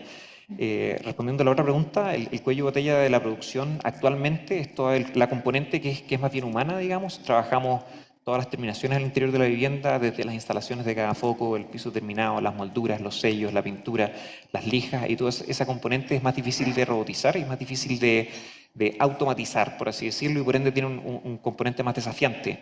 Así todo, con esos cuellos de botella, nosotros tenemos hoy día capacidad de producir del orden de 3 viviendas del tipo que vimos al final, digamos, viviendas sociales al día, y eso es trabajando con un turno, digamos, y tenemos planes para de aquí a unos 2 años más estar echando a andar un segundo turno que pudiese casi llegar a duplicar esa producción. Perfecto, y nos acaba de llegar una pregunta, la última, que Yo me después parece... quiero agregar Sí, una... por favor. Ya, mira, sobre todo en el sur se está dando en muchas municipalidades que se está pidiendo el tratamiento de aguas grises, ¿ya? Y también hay interés también tanto por el Estado para promover la autosuficiencia energética o lo que se pueda lograr. ¿Ustedes tienen pensado líneas que vengan incluido con temas de tratamiento de aguas grises y también con paneles solares para generación eléctrica en zonas rurales? Nosotros soluciones con paneles solares hemos trabajado, digamos, estos sistemas son absolutamente compatibles con ese tipo de sistemas, no necesariamente los incorporamos normalmente, no es algo que típicamente nuestros clientes nos piden, pero es algo a nosotros nos motiva mucho, creo que completa una historia que venimos trabajando, digamos, de autosuficiencia y de sostenibilidad, Así que nos encantaría trabajarlo en mayor profundidad. Sé que hay movimiento por parte de Banco Estado que fomentan y tratan de impulsar ese tipo de iniciativas. Creo que es súper importante y en la medida que se vayan congeniando, nosotros vamos a ser felices de formar parte, digamos, y empezar a incluirlo. En materia de aguas grises, de nuevo, este tipo de viviendas son sumamente compatibles con cualquier sistema, digamos. No soy un experto en el tema, pero no tengo ninguna duda de que los sistemas que hayan funcionado en otro esquema de construcción va a funcionar igual de bien en este. Ya, perfecto. Gracias. Bueno, ahora sí vamos terminando con la última pregunta. ¿Cuál ha sido el aspecto más difícil de cumplir en las certificaciones de vivienda tipo? La verdad es que yo diría que de las cosas bien impactantes que la ambición que tuvimos acá en conjunto con DITEC era hacerlo bastante globalizado. Significa que cada casa tiene que certificarse no solo para una condición sísmica o para una condición térmica, sino que para básicamente casi la totalidad del territorio nacional. Eso significa que empieza a crecer bastante exponencialmente la cantidad de cosas que uno tiene que demostrar. Hay que demostrar que la mitigación del riesgo de condensación en los peores días del año se tiene que cumplir en una serie sumamente grande de comunas. Eso dan casi 40 planillas que tienen que verificar cada cosa. Pasa lo mismo como les mencionaba, con resistencia sísmica, con casos de exposición al viento, digamos. Entonces te obliga a ponerte en una situación bastante desfavorable en algunos casos y en otros casos en casi todos lados, y eso hace un proceso bastante complejo. Y más allá de eso, DITEC es justificadamente una entidad sumamente rigurosa a la hora de revisar, y eso hace como corresponde, y eso hace que digamos, sea un proceso minucioso y no tan rápido como uno siempre quisiera. Perfecto. Bueno, queremos agradecer a Tomás, a Francisco por acompañarnos en la tercera jornada de los talleres de industrialización de la vivienda social. Muchas gracias. Y queremos invitar a todos ustedes a un café de 15 minutos para poder reencontrarnos acá nuevamente y seguir con la jornada. Muchas gracias. Bueno, esperamos que hayan tenido un rico coffee break, que hayan recargado energías para ya continuar con esta tercera jornada de los talleres de industrialización para la vivienda social. Y a continuación quiero presentar a nuestro siguiente expositor y dejarlos con él, Juan Pablo Gramch. Él es arquitecto y gerente general de constructora G2, quien nos va a contar la experiencia que ha tenido en esta empresa en el desarrollo de los proyectos de mejoramiento de vivienda bajo el DS número 27 y DS número 255. Así que recibámoslos con un fuerte aplauso. Muchas gracias.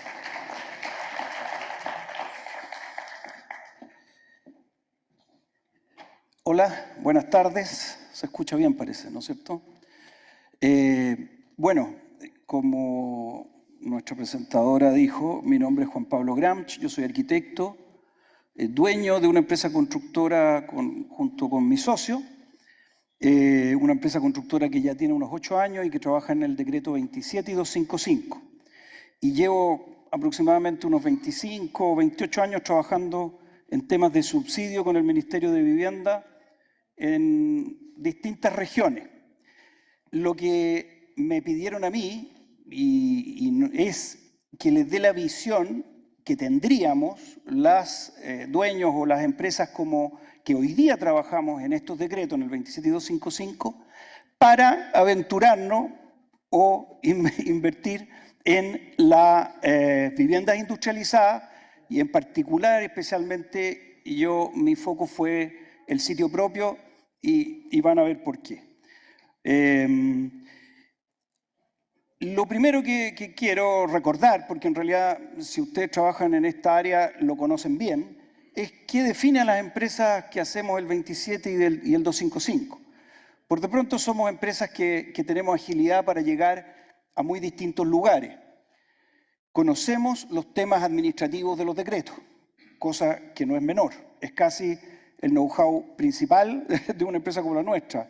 No es construir, es saber cobrar y saber aprobar y que los estados de pago no reboten 10 veces, ¿no es cierto?, en los servicios respectivos. Hacemos paquetes de subsidio de entre 200 y 800 subsidios al año probablemente. La verdad es que la variedad de empresas que trabajan en estos decretos es muy grande, desde pequeños subcontratistas que pueden hacer entre 100 y 200 subsidios al año, hasta empresas medianas que pueden hacer 1.000 o 1.500 subsidios al año, de rangos que son bastante menores que lo que estamos hablando en una vivienda tipo, 200 a 300 UF promedio. Por lo tanto, si uno multiplica, ¿no es cierto?, los distintos rangos, sabe de qué tipo de empresa vamos a estar hablando. Y eso significa beneficio, pero también significa ventaja, pero también desventaja, ¿no es cierto?, el capital y otras cosas. Proyectos que se abordan en estos decretos en plazos cortos. Normalmente nosotros estamos hablando de plazos que pueden, lo más probable es que anden en los 3 meses, un comité de PDA, un comité de mejoramiento, y hasta 1 año, 10 meses, cuando son condominios de tamaño bastante más grande, 200 departamentos, pero en general nuestras empresas trabajan con plazos cortos. Yo puse ahí una media de 6 meses, pero muchas veces es menos. Otra cosa que nos define es que, en general, estoy hablando, no somos empresas urbanizadoras. No hacemos calle ni urbanizaciones de loteos. Ese no es el fuerte. De hecho, en los decretos 27 y 255 no se hacen loteos ni tampoco urbanizaciones mayores, salvo en los equipamientos que son bien pocos y eventuales. Y por lo tanto, hay otra restricción en nuestras capacidades de conocimiento. Por lo mismo, tenemos un capital de trabajo ajustado, relativamente limitado, y nuestra capacidad de ofrecer garantías, en la mayoría de los casos, también es relativamente baja. O sea, nosotros obviamente trabajamos con boletas de garantía, pólizas, certificados de fianza, los instrumentos que nos permitan los decretos. En particular, si el Servio los permite, todo mejor. Si en el decreto están permitidos, todo mejor. Es una pelea que las empresas como la nuestra, a través de nuestras organizaciones, estamos dando, que se permitan los certificados de fianza y las pólizas, y no solo las boletas, porque la mayoría de nosotros sabemos, ¿no es cierto?, que las boletas hay que dejar la plata depositada por un tiempo indefinido. Poca o nula garantía en inmuebles, por lo tanto, que en general a las otras empresas más grandes es una ventaja que podrían tener. La estructura administrativa es relativamente ligera. Los especialistas nuestros son externos, salvo los del área directa nuestra, que es la construcción, que es a lo que nos dedicamos. Pero los especialistas externos, los otros, al ser externos, significa que hay que acudir a ellos cada vez que uno los requiera. Lo nuestro es lo mejoramiento, construir. Otra de las cosas que nos caracteriza es que una de nuestras principales experiencias es trabajar con gente habitando los lotes, los departamentos, las casas que se modifican o arreglan, lo que es una tremenda ventaja y, de nuevo, viene a ser, por lo menos es una garantía de saber trabajar con la gente en los casos de los sitios propios. No en los loteos se trabaja sin gente, o sea, se cierra el terreno, no hay nadie adentro, pero en estos tipos de construcción se trabaja con la gente adentro. Poca experiencia en escritura, inscribir prohibiciones, conservador. Lo digo en particular porque el decreto 10, ¿no es cierto?, para la vivienda, dice ahí específicamente, ¿no es cierto?, que la casa tiene que quedar inscrita, con prohibiciones. Bueno, nuestras empresas no tienen esa experiencia. Nosotros trabajamos, ¿no es cierto?, no necesitamos acudir a abogados con ese tipo de labor. Ese tipo de labor la desarrollan las empresas que hacen loteos del 49, del 19, nosotros no. Por lo tanto, esto tendría que ser algo que incorporemos o que lo resuelva algún otro actor, las entidades patrocinantes, los municipios, depende quién sea el organizador de la demanda. Pero, bueno, si hay que hacerlo, lo hacemos, pero no es nuestra expertise. Limitada capacidad de gastar en proyectos que no se van a aprobar. Y esto parece chistoso, pero la verdad es que es una realidad tremenda, ¿no es cierto?, que uno prepara proyectos junto con la entidad patrocinante, con los que están, y si el proyecto no se aprueba por cualquier razón, bueno, después al siguiente proyecto ya tenemos menos ganas de hacerlo y al tercero ya no lo hacemos. Los proyectos deben aprobarse, y aquí cuando se estudia la idea, ¿no es cierto?, de que la empresa constructora sea a su vez actúe como que si fuera entidad patrocinante o actúe sin entidad patrocinante, esto vendría a ser un problema, porque en sitio propio no, porque el sitio propio en teoría, ¿no es cierto?, la vivienda va a estar aprobada, va a haber que analizar las factibilidades, el terreno, pero después ya no se requiere permiso. Entonces, pero si los proyectos son más grandes, como pequeños loteos y que se demoran mucho en aprobarse, bueno, esto podría ser una limitación. En general, nuestras empresas, las empresas de estos decretos, estamos acostumbrados a que el capital circule rápido. O sea, que construimos, recibimos, aprobamos, cobramos, nos pagan, empezamos de nuevo en el círculo. O sea, para que esto funcione tiene que andar rapidito, tiene que circular. Si se queda pegado en alguna parte del proceso, y ahí es donde el Ministerio de Vivienda, los servicios en particular, la DPH y la DITEC, tienen que analizar muy bien que el proceso fluya, porque si no fluye, se va a quedar pegado a medio camino. Eso es lo que somos, en general, una mirada rápida. Y ahora quiero plantearles, miro para atrás, pero en realidad lo tengo aquí adelante. ¿Qué temas nos preocupan especialmente para ingresar a esta área? Y la verdad es que me hice este esquema de temas generales de los decretos de DS10 y DS49, los mismos que que tienen de problema hoy día otras constructoras que no están haciendo industrializados. Si el problema es inherente a los decretos, no estrictamente apunto para allá, pero no sé dónde está el título del seminario, de las viviendas industrializadas, los permisos, las aprobaciones, las garantías, las recepciones y los pagos. Los temas con que nos vamos a encontrar en terreno y resolver en general los temas administrativos de los servicios. ¿Cuántos actores intervienen antes de pagar? El checklist final, etc.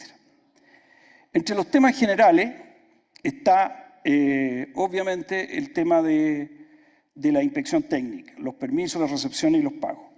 ¿Quién prepara los proyectos? Eso es clave en los casos en que los proyectos sean de pequeños loteos, pero también es clave en las casas individuales, lo administrativo del postulante, el RUCAN, el RCH, ¿no es cierto?, el ahorro, todo lo que tiene que ver con la carpeta administrativa del postulante antes de que se gane el subsidio. La casa está aprobada, uno tiene el contrato para comprarla, pero el postulante tiene que ganarse el subsidio y eso, hay un trabajo administrativo ahí que no es simple. Lo técnico del terreno y lo técnico de los servicios. Nos preocupa, por ejemplo, en particular el tema de la calidad del suelo.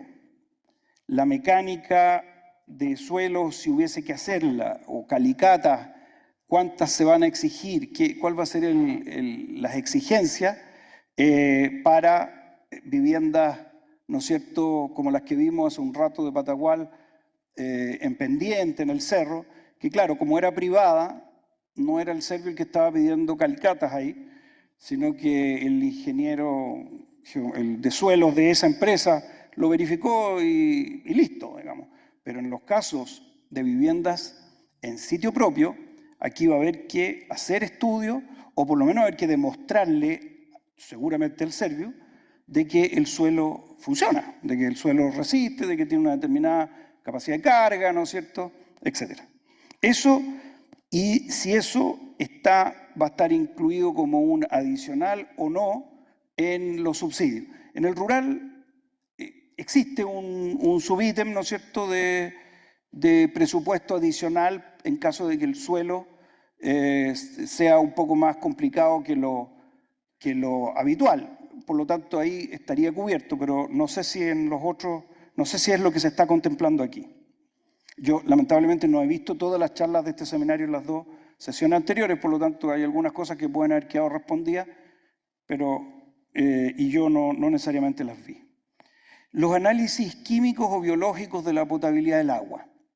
Eso lo va a recibir seguramente el Servicio de Salud, ¿no es cierto?, o la Seremi de Salud respectiva. Algunas cosas se resuelven con filtro y cloro, pero algunos filtros en el agua potable rural, en las fuentes de agua potable en las zonas rurales, no se resuelven con filtros simples, común y corriente, son filtros caros. Bueno, la autorización de pago hasta el 95%, eso está contemplado en el decreto 10. La retención del 5% es hasta que estén todos los permisos, y en el caso del decreto 10 dice hasta que esté inscrita la casa en el conservador y con todas las prohibiciones.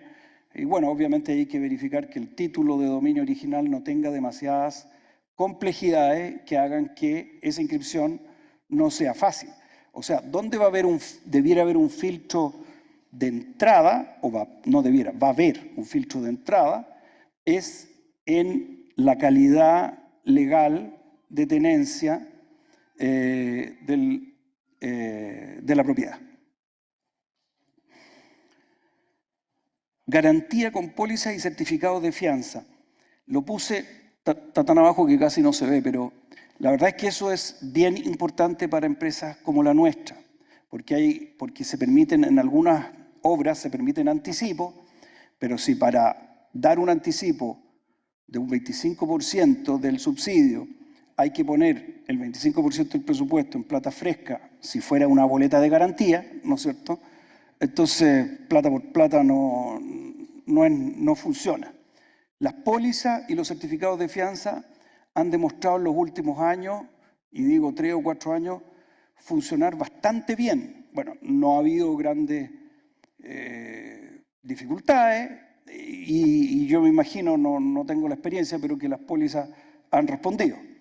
Esto en los decretos 27 y 255 no se permite en general las garantías con póliza y certificado de fianza. En el decreto 10 sí se permite. Entiendo que las pólizas, los certificados de fianza, no sé cómo se categorizan y si están permitidos, pero son dos instrumentos que sí son muy importantes a la hora de poder garantizar obras que tienen que quedar garantizadas seguramente por 1 año, 2 años, el proceso de construcción, más el año de garantía mínimo.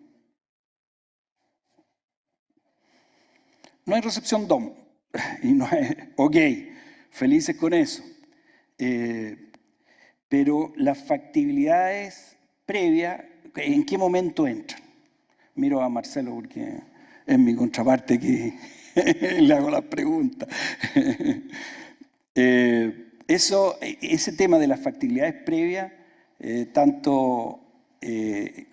si es que van a exigirse factibilidades previas en el tema del agua o son solo posteriores. La eléctrica es más fácil de evaluar, pero no de resolver necesariamente. Por otra parte, si esta excepcionalidad, ¿no es cierto?, de que las viviendas que están aprobadas por estos decretos especiales, ¿no es cierto?, no requieren permiso ni requieren recepción DOM, la vivienda, requerimos y eso hoy día está autorizado por la glosa de la ley de presupuesto. La glosa del 2024 lo trae incluido, ¿no es cierto?, de nuevo, pero eso es por 1 año. Después, nadie, en general, no quisiéramos entrar a trabajar en una nueva área importante a la que le vemos futuro, ¿no es cierto?, como las viviendas en sitio propio, por 1 año. Queremos, si vamos a invertir, especializar equipos, comprar algún equipamiento, es para trabajar varios años en ese tema y por lo tanto se tiene que asegurar que ese modelo de trabajo o se mantenga, ¿no es cierto?, la aprobación y la recepción automática, o se mantenga, o derive a un formato que cumpla con la Ley General de Urbanismo y Construcciones. O sea, que el DOM ya después no se resista y que el conservador, creo que lo tengo más adelante, inscriba la vivienda. Yo por lo menos hablé con 2 abogados antes de venir a hacer esta exposición y los 2 me dijeron: a los conservadores voy a tener que ir uno por uno a convencerlos de que este esquema de aprobación Serviu con escritura pública enviada a la DOM la inscriba.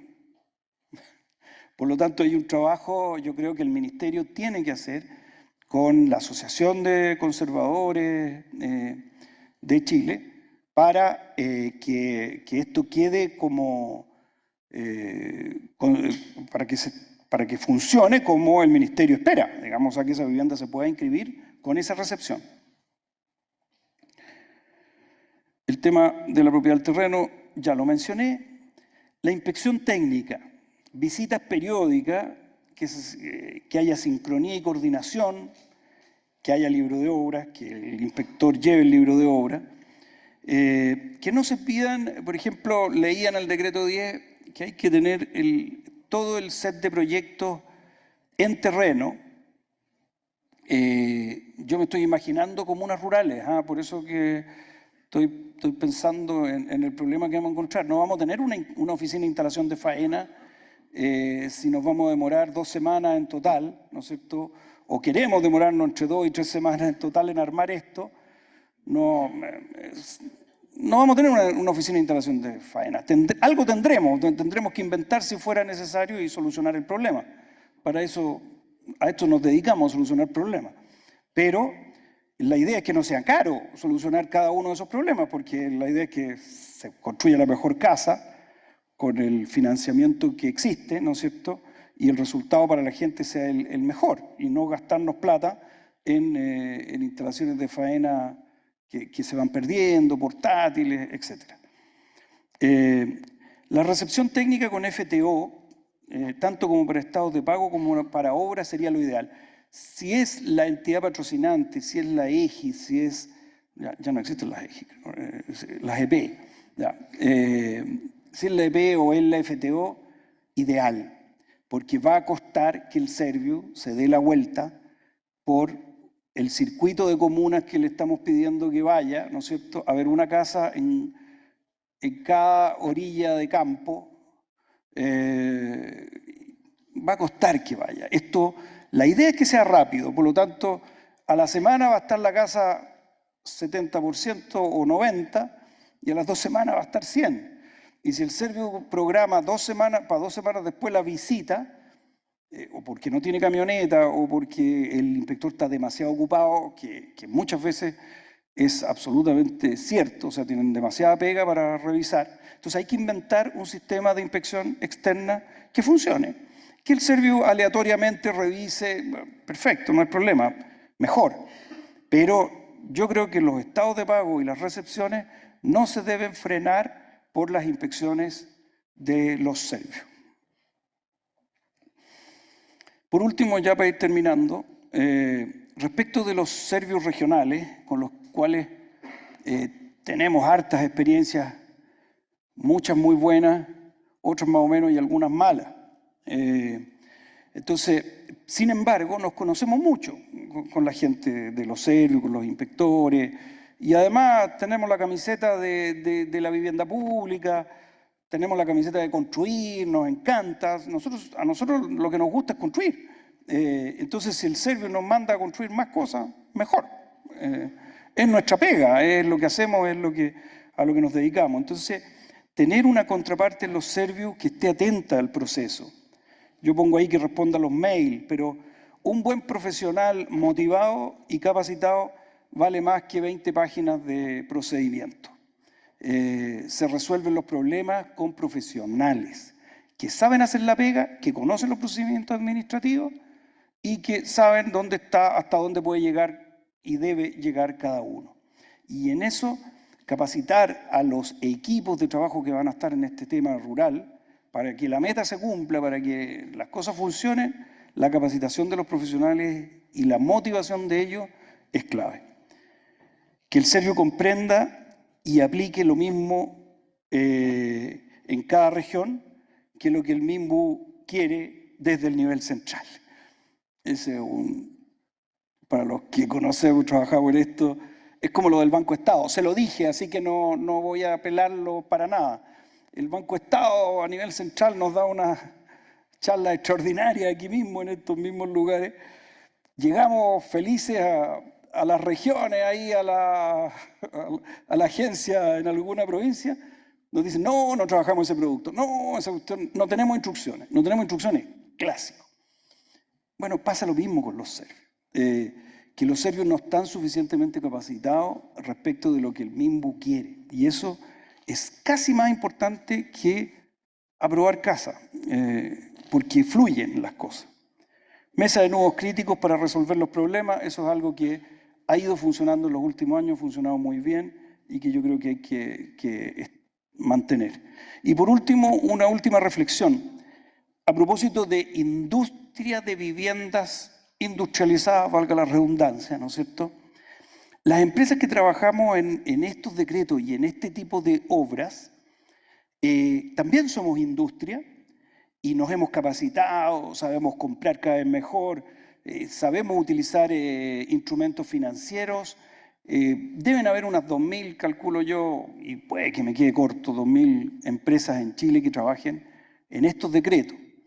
Es una industria y para que las cosas funcionen bien, los procesos tienen que durar años. No pueden ser de un día para otro, no te pueden anunciar con 3 meses de anticipación que la licitación se cierra, ¿no es cierto?, a fines de febrero, porque no se alcanzan a preparar ni los equipos, ni las cotizaciones.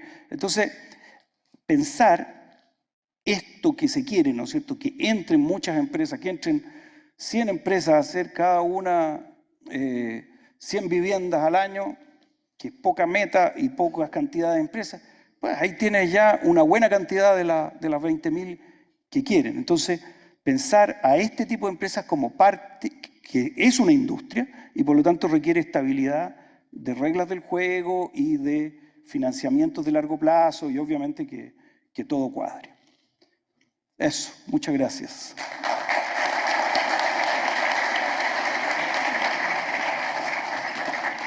Bueno, agradecemos a Juan Pablo por su exposición, muy interesante, y a ustedes los queremos invitar a ser partícipes de la ronda de preguntas que tenemos preparadas para Juan Pablo, así que los invitamos a escanear el código QR, también a quienes nos están viendo a través de nuestra señal online. Así que vamos a comenzar con la ronda de preguntas. Juan Pablo, toma asiento nomás. Tenemos algunas preparadas antes ya de ir recibiendo al WhatsApp las preguntas que tengan para él. Juan Pablo, para comenzar, ¿cómo ves la posibilidad de migrar a vivienda industrializada para empresas del DS número 255? Esa está pauteada. Y también del número 27. Yo creo que la posibilidad es re grande desde la mirada de lo que somos. Si tú te fijas las dos primeras láminas que yo mostré, ahí mostré en general las características principales de lo que son nuestras empresas, el tipo de empresas como las que trabajamos. Entonces tenemos ventajas, tenemos flexibilidad, tenemos equipos ágiles, tenemos capital, sabemos trabajar con los decretos, tenemos experiencia en montaje, sabemos trabajar con la gente, o sea, tenemos muchas ventajas. Las desventajas también las aclaré, ¿no es cierto? Una limitada capacidad de capital, bueno, las que dije. Pero sí, yo lo veo le veo hartas posibilidades a entusiasmar a empresas como las nuestras a que entren en este tipo de proyectos. ¿Y hay algún punto que sea el más complejo para esta migración, bajo tu punto de vista? Bueno, hay varios. Los conservadores yo creo que va a ser un tema. O sea, todo el tema escritura, todo el tema de lo legal, yo creo que ese va a ser un tema. No sé de cuánto, la verdad es que en eso no me he metido, cuánto va a ser el financiamiento que vamos a tener disponible final para una vivienda de 55 metros, digamos, ¿no es cierto? Porque hoy día lo que vemos es que unas valen 750, otras valen 500, pero esas no vienen tan completas. Hay que agregarle todo lo... ¿Te fijas? Hay que hacer el presupuesto, finalmente va a haber que hacer el presupuesto. Y la empresa constructora finalmente se va a hacer responsable del montaje y de que el sistema funcione bien, el sistema eléctrico, el sistema alcantarillado, el agua potable, que la casa no se llueva. No van a ir a reclamar a Concepción o a la planta en Quilicura de que se les llovió una ventana, le van a reclamar a la empresa constructora que finalmente terminó montando, ¿no es cierto? Porque nosotros somos los que finalmente vamos a dar la cara. Entonces, yo creo que ahí las cifras tienen que dar. Yo no las he estudiado, así que no lo puedo decir todavía, pero hemos preguntado precios y todavía no tengo una opinión definitiva. Perfecto. Bueno, acá nos acaba de llegar una pregunta para el WhatsApp, así que si quieren seguir preguntando, los invitamos también. Dice, desde la mirada de las empresas del DS número 255 y DS número 27, de todos los actores que participan, ¿dónde cree usted que se debe poner mayor énfasis en mejorar gestión, DOM, Serviu, salud, servicio, etcétera? A ver, en los decretos 27 y 255, que son los decretos de mejoramiento, donde se tiene que hacer mayor gestión y mejorar aún más, es en el Serviu, porque en realidad es el interlocutor principal y prácticamente único. Nosotros, los que hacemos 27255, en general no sacamos permiso, en general no pedimos recepciones DOM, salvo el título 1, ¿no es cierto? Pero en general no. Por lo tanto, es el Serviu el que requerimos. Y como los proyectos son rápidos, se requiere inspección rápida o FTO, o sea, inspección externa, para que fluya, para que la obra... Uno se puede demorar un mes en terminar todo y después se demoran 4 meses en pagarte. Te perdiste 3 meses, ¿te fijas? Porque ese capital no retornó y por lo tanto no partiste de nuevo. Si las cosas fluyen, el circuito completo fluye, entonces va a haber harta posibilidad de que trabajemos en estas viviendas. Perfecto. Acá tenemos más preguntas que van llegando. ¿Cuál es su consejo para mantener una pyme que se dedica a los DS27 a lo largo del tiempo? Chuta, lo podemos conversar en un café. Los consejos podrían ser varios, pero el know-how de nuestras empresas, yo siempre lo digo, pero no es construir, es trabajar con familias habitando el lugar. Eso es más difícil que construir. Construyen un montón. Un montón de gente construye. Pero con gente habitando el lugar, que quede bien y que no dejar la pelería, ¿no es cierto?, con la familia, con la dueña de casa, ese es un know-how y entonces hay que cuidar mucho y aprender de eso. Otro know-how importante es sacar los estados de pago, o sea, lograr que te aprueben los procesos y cobrar. O sea, yo diría que el 50% de las empresas nuestras, del tipo de las nuestras, quiebran porque no lograron cobrar bien y por lo tanto el Serviu no les pagó. Y no le echo la culpa al Serviu en ese sentido, porque cuando al Serviu le pasan todo el dossier de la carpeta de pago completa, impecable y sanita, el Serviu paga rápido. Si paga en 3 semanas, puede pagar en 4 semanas, paga, el Serviu paga. Siempre dicen es que el Serviu no paga. No, el Serviu paga. Lo que pasa es que el problema está en saber cobrar y que el tipo que tiene la carpeta la revise, porque el señor inspector a veces la deja mucho tiempo sin revisar. Y ahí eso es proceso Serviu. O sea, entonces el know-how es saber cobrar. También es parte de... Así que esos 2 consejos le podría dar para partir. Hay más, pero eso es con la cerveza. Perfecto. ¿Qué opina de la distribución de recursos entre DS19, 49 y los 27 y 255? Esa es política, esa pregunta. Miren, yo doy una cifra. A ver, el plan de emergencia habitacional está muy bien. A todo lo apoyamos y creemos que es necesario. Incluso en algunas regiones la meta es muy baja, a mi juicio. Se puede hacer más y se debe hacer más si se quiere reducir el déficit. El punto en la comparación con los decretos 27255 es, si tú dejas de hacer mejoramiento, ¿cuántas viviendas adicionales se pierden al año? Porque si tú las casas no las mejoras, en algún minuto entran en una situación de inhabitabilidad final. O sea, tan definitivamente no se pueden habitar, o por riesgos eléctricos, o por riesgos sanitarios, incluso en los edificios, ¿no es cierto?, los alcantarillados que corren por los muros, en edificios de 4 pisos. Entonces uno dice, ¿esto es habitable o no es habitable? No es habitable, si lo que está corriendo no es agüita limpia. Entonces, si uno no invierte en mejorar suficientemente, hay muchas viviendas del parque habitacional que pasan a déficit definitivo. O sea, pasan a ser viviendas inhabitables, hay que sacar a esa gente. Si no, uno se está haciendo el loco nomás, el ciego. Entonces, en la distribución de los recursos, el equilibrio tiene que ser suficiente como para que a lo menos se arreglen las mismas viviendas que podrían pasar a déficit definitivo. ¿Cuántas son? A mi juicio, entre 60.000 y 70.000, que eso es el 1% del parque habitacional. O sea, si uno considera que el parque habitacional de Chile son 6.400.000 y que si las viviendas duraran 100 años, el 1% se echa a perder al año, y esos son 64.000. Entonces, obviamente que es más complejo el cálculo y también se puede conversar con la cerveza, pero en realidad hay que preocuparse del déficit cualitativo porque si no las casas se pierden. Perfecto. Gracias por esa respuesta tan detallada. ¿Cuál es el primer paso para iniciar en estos proyectos y cuáles son los requisitos para participar?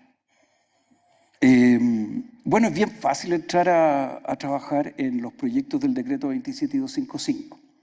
Bueno, hay que tener alguien con experiencia y alguien profesional que permita inscribirse en los registros correspondientes. Hay 2 registros, hay que inscribirse en los registros con formación o con experiencia. Pero los requisitos no son tan difíciles para entrar a trabajar en estos decretos. Los planes de descontaminación atmosférica, los mejoramientos de vivienda, los subsidios PDA, los mejoramientos, las ampliaciones. En general, una empresa incluso de maestros solamente, o sea, que no tenga profesionales, puede hacerlo sin mayores dificultades si son serios y responsables en los procesos. Porque aquí lo que se los va a comer es el proceso. Perfecto. Otra pregunta que nos va llegando. ¿Es más asequible para ustedes el programa de microradicación que loteos? ¿Por qué? Microradicación. No está en los decretos 27255, pero ese proyecto es muy bonito. Yo creo que es un área de proyecto especialmente para ciudades grandes, que tiene barrios antiguos, bien importante, sirve, pero yo no lo conozco mucho en realidad, así que no. Ya. Otra pregunta también desde su experiencia. ¿Cree que la industrialización podría participar del programa de ampliaciones de estos decretos 255 y 27? Pero una industrialización mucho más reducida, no como la que nos mostraron ahora. O sea, paneles a lo mejor que se ensamblen en el lugar. Hay que recordar que las ampliaciones en este tipo de decretos son en sitios existentes. O sea, debería haber puesto una foto de un sitio existente. Están llenos de ampliaciones irregulares, de casetas, de aleros. Son intrincadas los terrenos, son muy intrincados. Por lo tanto, llegar en teoría y instalar una ampliación de un dormitorio no es nada de simple, es más bien trabajo in situ. Perfecto. Y una última pregunta también nos está llegando. ¿Posibilidades de visitar vuestras fábricas? ¿Existe alguna posibilidad? ¿Posibilidad de? De visitar vuestras fábricas. No te entiendo, sigo sin entenderte. Están preguntando si es que se pueden visitar las fábricas. ¿Visitar? Sí. Yo no tengo fábrica, pero sí hemos preguntado a los que ya tienen aprobadas las casas y sí se pueden visitar. De hecho, hay empresas que están aprobando las casas, que no están aprobadas todavía, ¿no es cierto?, que están en proceso de aprobación de las casas y que también tienen casas para mostrar que ya las tienen construidas, digamos, y que están apuntando al mismo segmento. Pero nosotros, las empresas como la mía, no somos fábrica, solo instalamos. Perfecto. Eso.